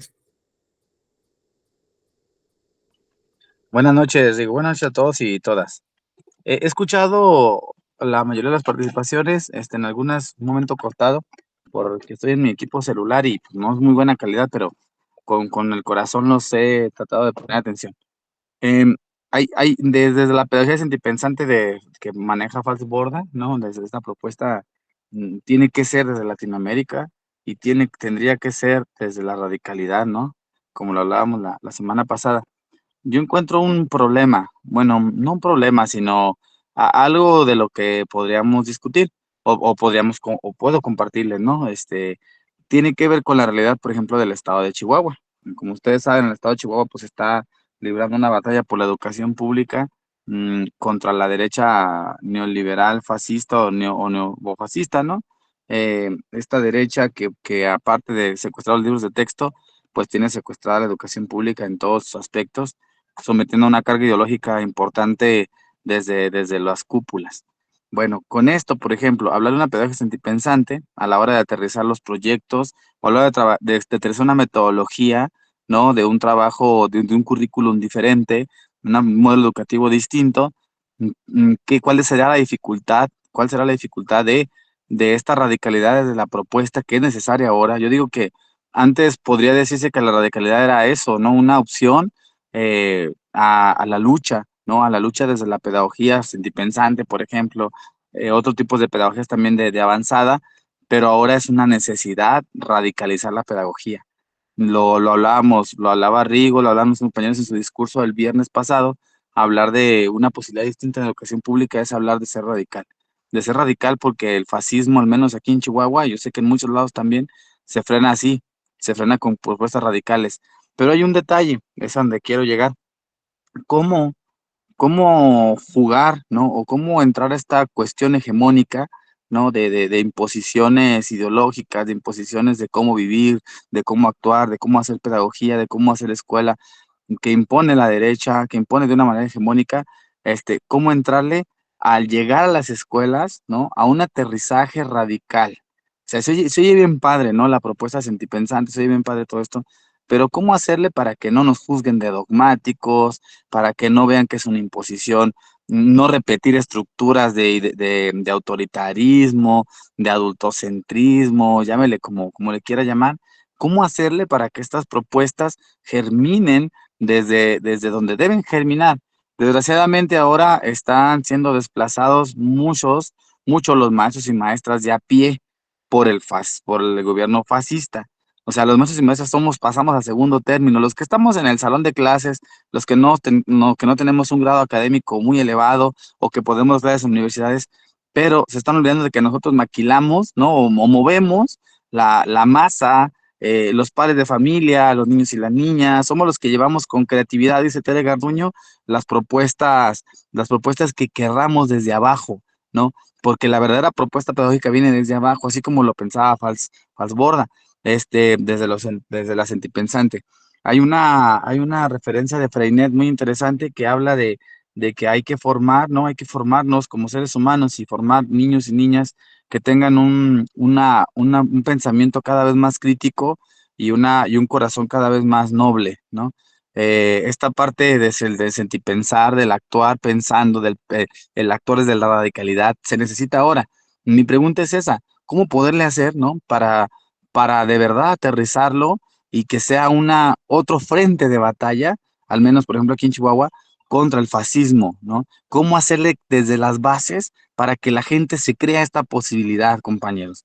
Para que la gente entienda. Yo estoy hablando de cómo llevar la teoría a un campo práctico de lucha y decir, ok, compas, esta es una posibilidad, vamos a conocer a Falsborda, a Freire, a muchos pedagogos que han hablado lo que hemos platicado aquí, pero en un contexto real, en un contexto de lucha donde está la vida de por medio, está la educación pública de por medio, está el respeto a estas minorías, como lo dijo ahorita un compañero. O sea, lo que hace el gobierno ahorita aquí en Chihuahua, por ejemplo, es totalmente borrar las minorías, borrar todo tipo de pensamiento subversivo, borrar todo tipo de pensamiento diferente. Eso es una hegemonía total. Entonces, mi pregunta es esa, repito, ¿cómo hacerle para que la gente se lo crea, para que la gente lo entienda, para que no se vea impositivo, para que no se vea hegemónico también de parte de las izquierdas, que sea una posibilidad real de colectivizar las resistencias y radicalizar las propuestas pedagógicas? Nada más, Rico, es mi participación.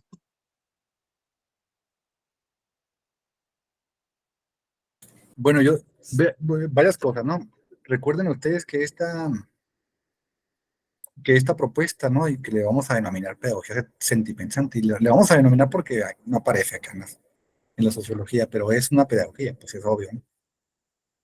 Primero, les diría que nació en la práctica, ¿no? O sea, que no se escribieron libros primero y luego se fueron a aplicar. No, no, no, pues esta pedagogía nació ahí en la selva, y no nació en escuela, ¿eh? Recoste, tampoco. No es una pedagogía circunscrita al aula, más bien está bastante alejada del aula, ¿no? De la escolarización. Más bien nació en el medio rural y en el contexto de la vía armada, de la guerrilla, en las montañas. Entonces allá así fue como empezó a cobrar forma, ¿no? En el medio rural, con los campesinos, con las y los campesinos, con los indígenas. Empezó a cobrar forma. Y pues obviamente lo que se estaba cuidando es no reproducir relaciones hegemónicas o relaciones opresivas, ¿no? Por eso es que, a ver, ¿cómo que pues vamos a discutir un problema, pero hay que discutirlo entre todos y entre todos? Y nadie le puede imponer a nadie, ¿no? Cuidar esos asuntos. Todos tienen que hablar, todos pueden hablar. Cuidar de que ninguna voz vale más que la otra. Y bueno, podemos actuar y luego vamos a reflexionar y que nadie represente a nadie, que nadie nos suplante. Fundamentalmente, ¿no? El representar, no suplantar. O sea, que sí. Nadie puede hablar en nombre de los demás. O sea, si no se le encomienda tal tarea, y nada más eso, y tiene que consultar. Entonces así nació Eliot, ¿no? O sea, nació, digamos que esta pedagogía nació desde la práctica, digamos, un poco. Y luego ya fue cobrando forma, claro, pues Paz Borda y sus compañeros pues la van a teorizar, pero no nació de la universidad al campo, o sea, nació del campo a la universidad, digamos, y no para la universidad, sino un poco para convertir la experiencia. Y lo que estamos hablando, pues, es una alternativa latinoamericana, que no es una receta, no es, o sea, no hay un folleto, y no hay una receta, y no hay unos principios, sino más bien pues es una serie de reflexiones y que se han convertido después, cada quien las ha interpretado a su manera, ¿no? Y desde su contexto. Pero bueno, pues podríamos así como enunciar varios principios, como les dije, se rompe la dicotomía objeto-sujeto, ¿no? Es muy importante, o sea, que el maestro deja de ser alguien externo y tiene que convertirse en alguien del mismo contexto. Luego, se rompe la dicotomía entre investigación y educación. Se educa, se investiga, pues son procesos, la investigación es un proceso dialógico y si hay diálogo, pues hay educación y luego, etcétera, ¿no? Se rompe la dicotomía política-educación, pues la educación se convierte en un acto político y la política se convierte en un acto educativo, etcétera. Entonces, estos principios son como para aprender, no como para repetir, sino como, ¿qué podemos aprender en todo caso, Eli? ¿Qué podemos aprender de estas formas latinoamericanas? Que como bien lo plantea Fredo, me parece, que también es una especie de búsqueda de la identidad. No solamente son procesos de emancipación real, comunitarios, sino que también es un proceso de construcción identitaria, ¿no? Colectiva. Es decir, podemos soñar con un mundo diferente sin que venga alguien a imponernos, ¿no? Sin recetas. Por eso se habla del socialismo raizal. Socialismo raizal. Es una noción muy bonita, muy utópica, muy bonita, como podemos construir una perspectiva socialista, no capitalista, pero desde nuestras circunstancias, Elliot. O sea que tú puedes decir, bueno, pues acá en Parral hemos construido esto, dándole el diálogo, no sé, no nos imponemos, es decir, pero cuando decimos socialismo raizal significa que eso que tú construyas ahí, Elliot, no puede ser más que ahí, porque es que las circunstancias de ahí, de la escuela 100, de Parral, son muy propias, y no se van a dar en otro contexto, ¿no? Si hay un colectivo, o si el youth, por ejemplo, va a hacer un experimento, una secundaria de varios marginales con su clase de historia, ¿no? Empieza a construir una otra pedagogía, pues será muy de ahí, de ese contexto, con sus propias características. No puede ser igual a la de Parral, no puede ser, por eso es, pero va a empezar a generar otro tipo de relación, que no es socialismo, el socialismo, el comunismo, pues claro, no porque estoy en contra, yo me formé en una perspectiva socialista, pero estamos hablando de otra perspectiva, ¿no? Un socialismo radical quiere decir como nacido de la comunidad, con sus características, su género, respetando su contexto. Un socialismo radical no es una perspectiva homogénea, no es un manual, no es una imposición, sino una posibilidad concreta, real, auténtica, original, y que no puede perder su originalidad, ¿no? Sino que camina. Yo no sé si puedo contagiarlos de esto de socialismo raizal. Quiere decir, podemos construir desde de los microcontextos, de la micropolítica, relaciones radicales, ¿no? Radicalmente diferentes, que no estén basadas en una relación opresiva. No solamente es un discurso, sino que es que se ha hecho. O sea, lo que pasa es que los compañeros no construyeron un libro y luego lo venimos a memorizar, sino que están diciendo, miren, sí se puede, nos fuimos a la selva y ahí estuvimos con los compas, nos volvimos campesinos. ¿Por qué? Porque yo soy campesino, mi mamá también y yo, y podemos cambiar las cosas, resolver nuestros problemas, nos juntamos en la comunidad y nos peleamos, y luego, pero logramos identificar un problema, no podemos esperar a que venía un político. Esto es radicalmente diferente a la política electoral, ¿sí lo ven? No tuvimos que venir ni votar por un sinvergüenza, ni nos prometió, porque están contra todas esas políticas asistencialistas, de que, por cierto, el López Obradorismo ha hecho gala. Esto quiere decir, pensar que el gobierno tiene que darles becas y limonas, esto es muy perverso, política y educativamente es muy perverso. Es decir, si tú le das al pobre, lo que estás haciendo es ayudando al pobre, ¿eh? Estás hundiéndolo en la pobreza y en la dependencia. Es decir, hacer que el pobre dependa es hundirlo en la pobreza y digamos, en la marginalidad, en la falta de participación. Lo estás haciendo un ser apolítico, inculturando. Entonces, estás imponiéndole, estás resolviéndole las cosas. Y entonces, esa es una forma de caudillista, totalmente diferente, o sea, totalmente diferente a lo que es soñar, imaginar y caminar, ¿de acuerdo? En un imaginario sentipensante, una pedagogía sentipensante. Estamos hablando de otra alternativa que no tiene recetas, ¿de acuerdo?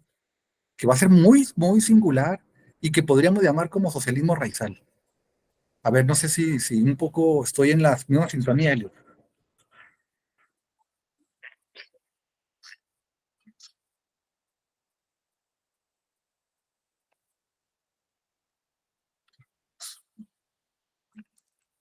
Yo les pregunto, no me dejen solo porque luego son horribles los silencios.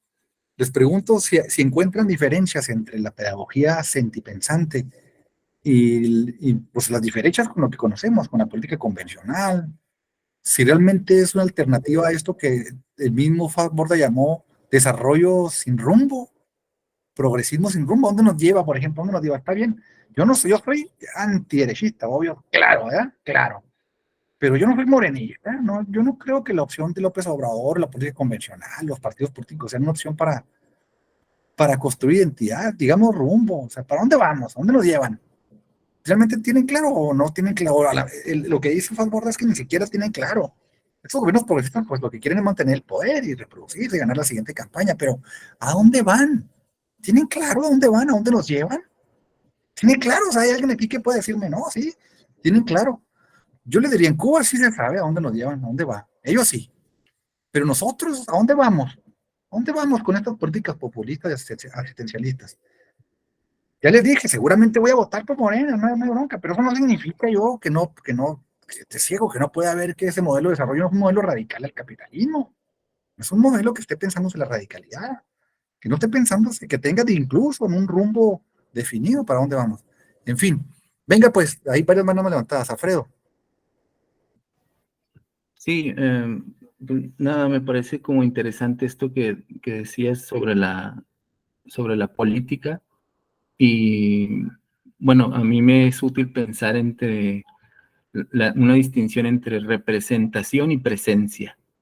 Parecería que en representación uno, como en el contrato social, cede parte de su poder a una figura que es el uno, que dirige la vida de los todos, ¿no?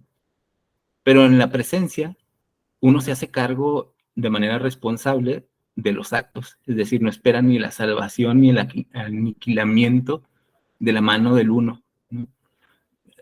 Yo creo que esa es una de las vías de la pedagogía, como hacer una disolución del concepto del uno como dirigente de los todos, ¿no? Yo sé que también tenemos existencias vulnerables y esperamos respuestas, ¿no? Eso lo he visto, se ve muy claramente ahora con Argentina. Me parece muy triste lo que está pasando con la derecha argentina, pero la situación pues es lamentable también, ¿no? La gente tiene mucho miedo, y el miedo pues es dirigido, ¿no? Es una de las pasiones que más fácil se pueden canalizar y utilizar, ¿no? Políticamente. Te iba a decir, sí,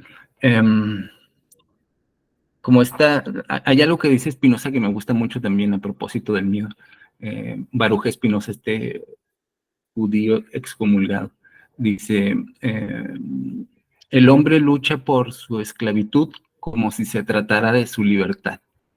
Y eso me parece muy interesante, ¿no? Como en nuestra vida cotidiana reproducimos la desigualdad, la violencia. Yo creo que la pedagogía, esa tendría que ser la cuestión por la libertad y como ya has dicho también, contra el ser antiautoritario, ¿no?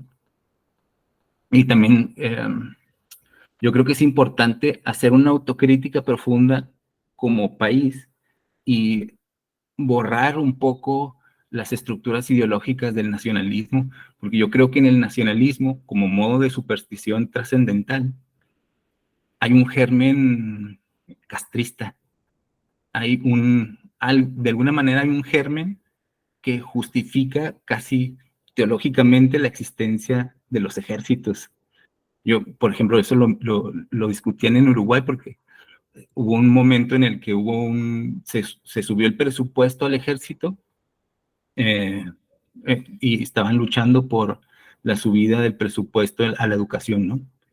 Y uno de los argumentos que me parece bastante lógico es que, por un lado, acusaban al ejército que era heredero de la dictadura que comenzó en el 73 y que no había llevado ningún proceso político, no habían sido juzgados, a diferencia de lo que pasó más o menos en Argentina. Entonces, eran herederos de esa tradición pues, nefasta y positivamente no estaban en condiciones de defender a la patria ni de Brasil ni de Argentina, es decir, no se justificaba ni moral ni materialmente su existencia, pero el presupuesto al sector militar seguía creciendo. Nada, eso.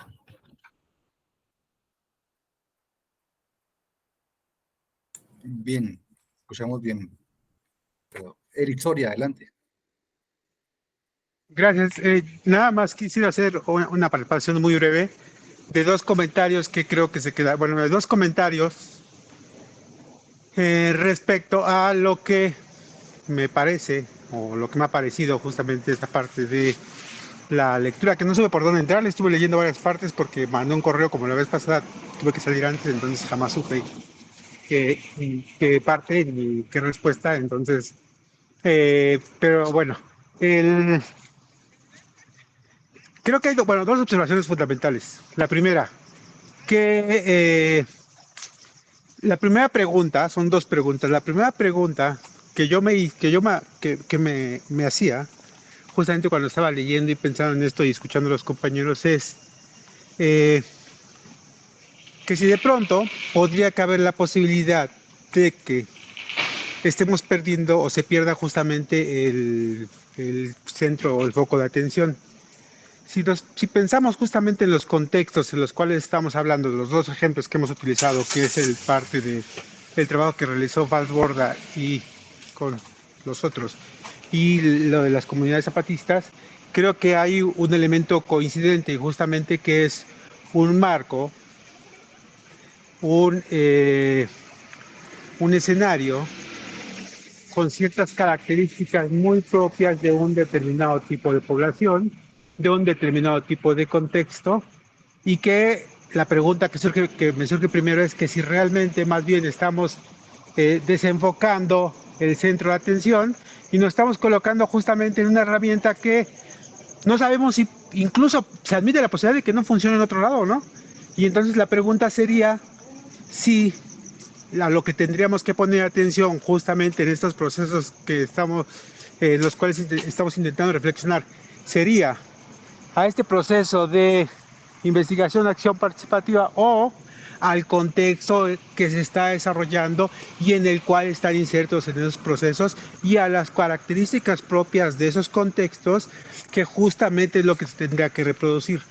Segunda pregunta, eh, eh, si mantenemos justamente esta idea de que lo que estamos cambiando solamente es la forma en la cual interviene el investigador, no seguimos reproduciendo justamente las relaciones asimétricas, es decir, colocamos ya transformado, porque se vuelve parte de la comunidad, entre comillas, y además con el tiempo que puede llevar eso, eh, pero al mismo tiempo recae justamente en una figura que se coloca por encima del cambio que tendría que, no es un instrumento, justamente es el motor o el generador de ese cambio, ya se ha visto desde afuera o en este caso de una manera más crítica, colocado dentro de los procesos y de las poblaciones, pero al fin y al cabo la pregunta sería si no estamos manteniendo simplemente esas relaciones asimétricas, que les encantan justamente a estos, a los investigadores y a la academia del observar, del cambiar, de etcétera, etcétera, ¿no? Y nada más por último, que estaba pensando justamente en esta pregunta que hicieron de qué se parecía o qué se distinguía del marxismo, creo que un elemento fundamental que me parece que no está, no porque no esté, sino porque parece como que no le ponen atención, es el que decía al principio, ¿no? Eh, la teoría crítica le llama a los universales, pongámosles los referentes justamente de sentido. En el marxismo están totalmente estructurados, ¿no? Igual no al 100%, pero sí en la mayoría de los casos sabes por dónde va el asunto y justamente cuáles son los caminos y los objetivos. En este caso me parece que se obvian esos objetivos y parece como que no están, pero lo cierto es que no se les pone atención, ¿no? Ese me parece que sería un punto fundamental que no comparten con el marxismo. ¿Y cuál es el problema? El problema que se inserta en lo que usted decía la vez pasada, en esto del de la posmodernidad, ¿no? Las narrativas posmodernas, subjetivas, relativistas, etcétera, creo que encontraron una buena caja de resonancia justamente en teorías como estas como las de investigación, acción participativa y esto de los sentipensantes, ¿no? Creo que hay y creo que se puede recibir o se ha recibido justamente con muy buenos ojos, porque en el fondo, y con eso culmino, me parece que hay un desplazamiento de la parte del ejercicio de esto de lo pensante en aras y justamente o prácticamente dominado por esa parte de del sentir, ¿no? Y eso se ve no en la parte crítica, ¿no? Eso prácticamente en diferentes campos. Acabo de tener una capacitación ahorita en la universidad en donde justamente hablaban de los sentipensantes, ¿no? En rollos totalmente empresariales y total y absolutamente en otro sentido. Por eso me dio mucha curiosidad justamente de cómo se ensartan y cómo se conectan tan perfectamente bien determinados discursos. Muchas gracias, nada más.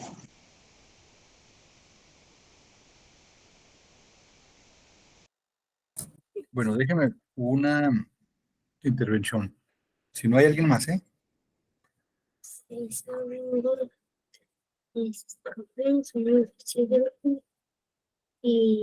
Bueno, a ver, déjenme ver. Diría un poco lo siguiente. Me voy a ir con la última reflexión. ¿Qué elementos hay ahí en la pedagogía que hemos denominado la pedagogía sentipensante? ¿Qué elementos hay de sui generis, ¿no? Que digamos que no están en la perspectiva marxista, ¿no? Tradicional. Primero diría que todos los de lenguaje, como la categoría sentipensante, y pues todas las categorías que va uno que construye el pensamiento crítico, pues son absorbidas por el pensamiento hegemónico, eso no es novedoso.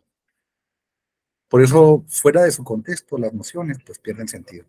Hay que abordarlas en su contexto, ¿no? Eso lo diría. No hay que como despreciarlas. Solo hay que analizar las nociones dentro de su contexto conceptual, teórico, político. Bueno, yo diría que hay algunos elementos que la hacen diferente del marxismo ortodoxo. Eso que planteó Alfredo, pues lo voy a repetir, pero ya lo dijo muy bien él, ¿no? Y de manera muy elocuente. Mientras que en el marxismo existe un sujeto histórico y en este caso es el proletariado. El proletariado representa al oprimido per se y es el más indicado pues para combatir el capitalismo, la relación opresiva de explotación. Y las demás clases como el campesinado y las demás clases pues son aliados, pero son retardatarios de alguna forma, ¿no? Porque según el marxismo, pues el campesino va a luchar por la propiedad privada, es una clase del feudalismo. Y entonces, pues está ideológica e históricamente retrasada con respecto a los intereses auténticos del proletariado, que no es otra cosa que perder más que las cadenas de la opresión, etcétera. Y si parte de eso supuesto, entonces, pues la clase obrera tiene la vanguardia, la que sabe y hace alianzas con las demás clases, pero las demás clases siempre están en relación de subordinación, ¿no? Con respecto al sujeto histórico que está llamado per se a hacer la revolución. Y acá no, en la pedagogía antipensante no hay un sujeto histórico, no lo hay. Esto quiere decir que cada contexto, pues cada contexto construido, pues no hay un sujeto sino sujetos. Y yo lo diríamos en términos gramscianos, pues sujetos subalternos, que hacen alianzas, pero es el diálogo, ¿de acuerdo? No hay alguien predeterminado que lleve la vanguardia. Aquí no se admiten vanguardias ni liderazgos. Eso ya lo dijimos, ¿no? Está claro, no se permite que nadie venga de fuera a imponer, a decir. Y en la medida en que no hay un sujeto que dirige, pues no hay un sujeto histórico, es que se deshace. Y nadie tiene per se el derecho a imponer sobre los demás, pues es el diálogo, la negociación, la mediación. Pues eso es un auténtico proceso revolucionario, ¿no? Emancipador. Y luego, entre otras muchas cosas. Eso lo enfatizaría. Y luego, algo muy importante, esta perspectiva no es posmoderna en el sentido. Es que hay el posmodernismo es muy complejo. Va a surgir con Lyotard en el mentado, en la condición posmoderna, en un ensayo que se publicó por allá en a finales de la década de los 50. Lyotard, Baudrillard y Gianni Battimo, y bueno, algunos de los filósofos nihilistas, digamos, post-estructuralistas, ¿no? Que vienen después de la generación de Nietzsche, de Foucault, de Derrida, de Deleuze, en fin. Esta propuesta posmoderna, que es una especie de crisis de los metarrelatos, pues va a degenerar, digamos, en muchos discursos, en muchos posicionamientos. Hay una especie de posmodernismo culturalista, pues obvio, ¿no? Que no hace ningún compromiso político, fundamentalmente por estos fundadores. Pero también hay una especie de posmarxismo. Por ejemplo, Laclau, Chantal Mouffe, en este libro tan épico que se publicó a finales de los 90, que es Hegemonía y Estrategia Socialista. Esta es una perspectiva postmoderna, pero antisistémica, anticapitalista. Y, por ejemplo, Imperio de Harry Negri también es una perspectiva, digamos, postmoderna, pero antisistémica. Y así agréguenle, o sea que también el posmodernismo ha tenido como muchas tendencias, ¿no? La tendencia culturalista, la tendencia antisistémica, o sea que el posmodernismo ha dado para complejizarnos el campo, ¿no? Lo suficiente. Entonces, así como el adjetivo de posmoderno, pues no te dice nada, porque, pues, pero ¿qué tipo de posmoderno, no? O sea, ¿qué tipo de posmodernidad? La posmodernidad X, no, yo diría el retorno de la posmodernidad, o transmodernidad, bla. Entonces, si decimos que esta perspectiva se tiene alianzas con el discurso posmoderno, yo diría que pocas, porque en realidad en el corazón de la pedagogía pensante están los procesos emancipatorios, y ese es un proceso universal. Y entonces la emancipación es como parte del metarrelato, ¿no?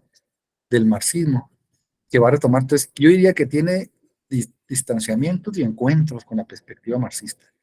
Distanciamientos sanos que tiene que ver, es una perspectiva antitotalitaria, no admite ningún tipo de imposición, es una perspectiva colectiva, dialógica, pero también tiene encuentros, porque es un compromiso contra todo tipo de explotación radical, incluida la lucha armada. Pues esto obviamente lo separa muchísimo de la perspectiva postmoderna, entonces se acerca más a la perspectiva marxista. Entonces tiene acercamientos con el marxismo, pero distanciamientos. Pero al final de cuentas, pues es una alternativa radical, para mi gusto, que había que respetar. Había que respetar porque no es un discurso y no se trata de transponer ni. Pues uno podrá poner ejemplos, pero no son ejemplos. Lo que les quiero decir es que ha caminado. Eso que se iba a entender. ¿Quieres? Y vamos a encontrar en cada país, en cada región, en cada escuela, vamos a encontrar un montón de esfuerzos, pequeños ejemplos de esta investigación, acción participativa, radical, con diferentes logros, pero se construyó desde la práctica, ¿no? Es una pedagogía construida en los hechos, no en los libros, en los hechos, que camina. Y sobre todo es una alternativa original, no se copió de Europa, ni nadie la pensó, ni tiene autor, sino que es una auténtica pedagogía, una forma de imaginar, ¿no? Una nueva relación, no opresiva, no sustituir al opresor. Es una nueva forma de hacer política, es una nueva ética de liberación desde los pueblos, respetando los pueblos, sus características. Entonces, bueno, pues yo vuelvo a repetir, me parece que tenemos mucho que aprender, ¿no? Es una buena fuente para buscar una identidad, construir una pedagogía con identidad latinoamericana. Pues como ustedes pueden ver, ya un poco concluyo, no necesitamos copiarle a Europa ni a nadie. Acá en América Latina tenemos un montón de ejemplos que nos han costado un montón de esfuerzo, ¿no? De vida, de sangre, muchas compañeras y compañeros que han intentado otras formas de relacionarse, de construir relaciones no opresivas. Y creo que de eso tenemos mucho que aprender, ¿no? Me gusta, me apasiona, no creo que tendríamos que desdeñarla. En fin, un poco esa es mi posición, sesgada, pues como debe ser, sesgada, porque no existen posiciones neutrales o falsas neutralidades, ¿no? Esa es, yo cuando, pues, si estoy compartiendo mis experiencias, pues obvio que está toda mi pasión. También sé sus limitantes, obviamente, ¿no? Pero pues, sus limitantes ya la realidad se encargará de delimitarlas, de señalarlas. Yo estoy un poco sacando las fortalezas. No estoy repitiendo lo que dice Fassborda, ya les dije, no se trata de eso, ¿no? Tener un texto y venir a memorizarlo, sino más bien de generar algunas reflexiones a partir de la obra y el pensamiento de Fassborda. Bueno, no sé si un poco medio respondí las interrogantes de Eric, las dudas, un poco.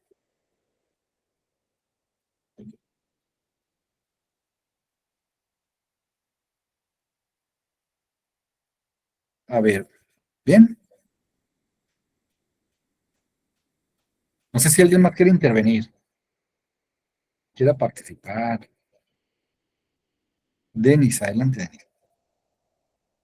Viejo, hace mucho que no te veía, te escuchaba, viejo. Venga, Sí, cierto. Buenas noches.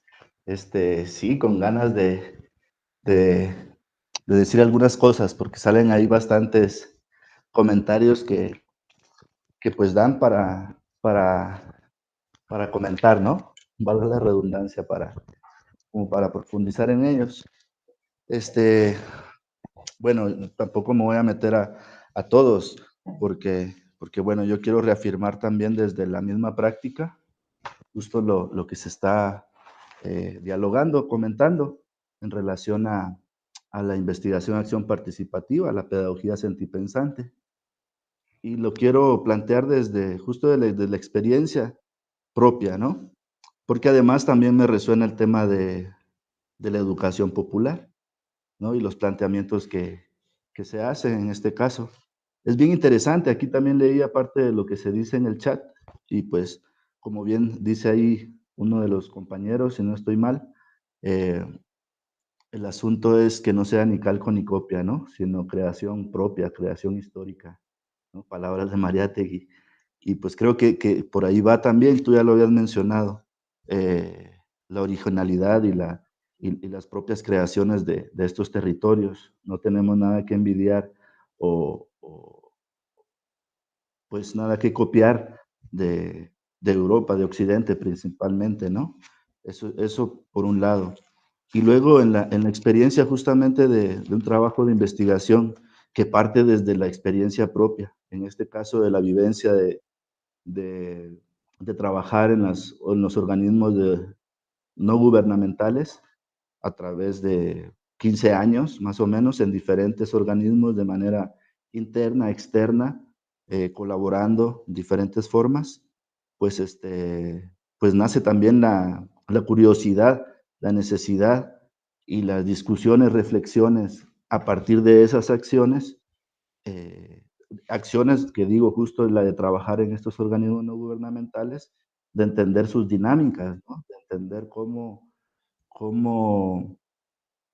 a partir de la vivencia propia uno puede identificar que está colaborando, que está tratando de hacer algo hacia afuera con la sociedad, justo desde esta perspectiva, posicionándote desde los oprimidos, ¿no? Haciendo trabajo de acción y reflexión para que se genere organización, etcétera.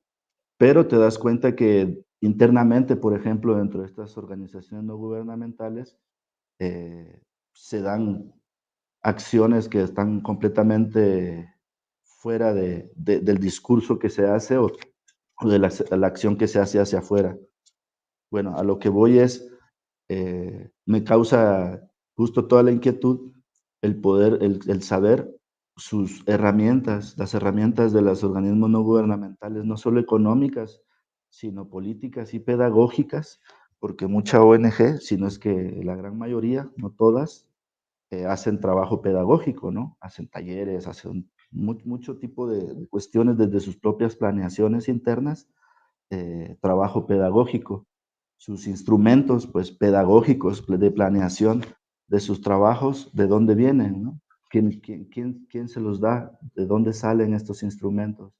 Entonces empiezo yo a indagar en este sentido y empiezo a darme cuenta justamente de que se reproduce una educación bancaria. Voy a repetir algunas palabras de Freire, o lo más bien lo voy a, algunas palabras de él, eh, dentro de organizaciones que están planteando la liberación de los pueblos, ¿no?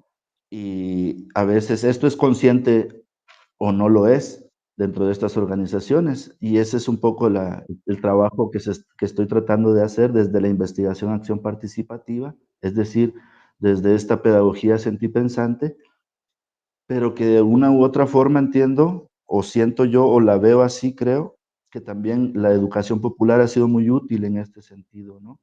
Como, también como metodología de trabajo porque están en diálogo. Esa es otra cosa, otra reivindicación que quería hacer, ¿no? Que están en diálogo justo la pedagogía sentipensante. Me parece que la educación popular tiene mucho de cercanía, ya lo decía, pero además también, tú también ya lo reafirmabas con la propuesta marxista, ¿no?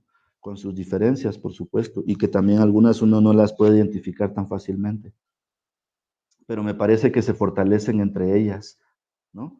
Que son complementarias, no están peleadas, ¿no? Y justo parte de mi investigación es en una red de educadoras y educadores populares a nivel mesoamericano, donde se está discutiendo justo este tema de investigación en el que estoy inmerso. Y justo desde ahí parto también. Es decir, no es un tema que yo impongo, no es un tema que yo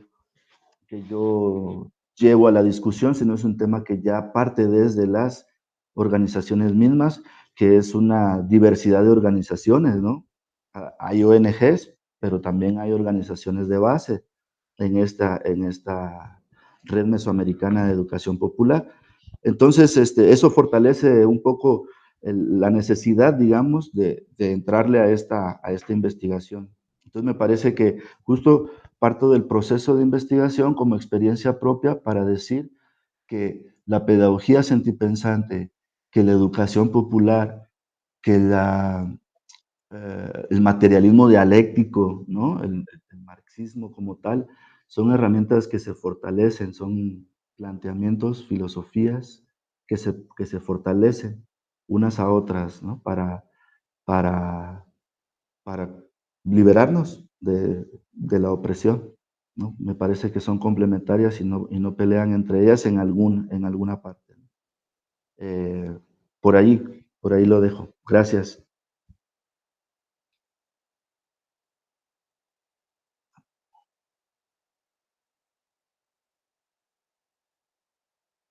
Eric, no sé si levantaste la mano.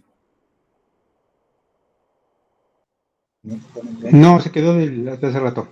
Ok, muy bien. Bueno, pues miren, ya hay que cerrar porque ya me cansé. Echamos bofe todo el día, ¿no? Bien, ahí vamos a quedarnos en lo que lo dejó Denis, ¿no? Efectivamente hay puentes entre las diferentes propuestas de América Latina y latinoamericanas de pedagogías. Pues obvio que hay puentes. Hay que descubrir estos puentes. Vamos a ver ahora la siguiente semana, vamos a ver la teología de la liberación y a Pablo Freire, porque la pedagogía freiriana se desprende, es un desprendimiento, ¿no? Lo vamos a descubrir de la ética y la liberación. Entonces les propongo que lean el primer capítulo, si quieren, si pueden, el primer capítulo del libro de Gustavo Gutiérrez, que es uno de los fundadores de la teología de la liberación, y leemos el segundo capítulo de la pedagogía del oprimido, de la pedagogía bancaria, y vamos a ver qué encontramos ahí, ¿no? Las semejanzas, los puentes, con Mariátegui, con Fassborda, con Gustavo Gutiérrez, con Pablo Freire, ¿no? A ver dónde están los puentes y dónde están las distancias, porque sí las hay, por supuesto, también. Hay diferencias, separaciones, pero también hay encuentros. Eso, ¿va? ¿Les parece? Vamos a ir como buscando entre las diferentes propuestas latinoamericanas, donde hay un punto en común y donde no, ¿no? Y donde hay distanciamientos. Bueno, entonces ahí está la plataforma. Les voy a subir el libro de Pablo Freire, La pedagogía del oprimido. Y la idea sería leer el primer capítulo del libro de Gustavo Gutiérrez, de la teología de la liberación, y el segundo capítulo de Pablo Freire. El segundo capítulo de la pedagogía del oprimido de Pablo Freire. Y eso, ¿no? Vamos a buscar lo que hay en común. ¿Va? ¿Les parece? Seguimos en la reflexión. Muy bien, pues muchas gracias. Vale.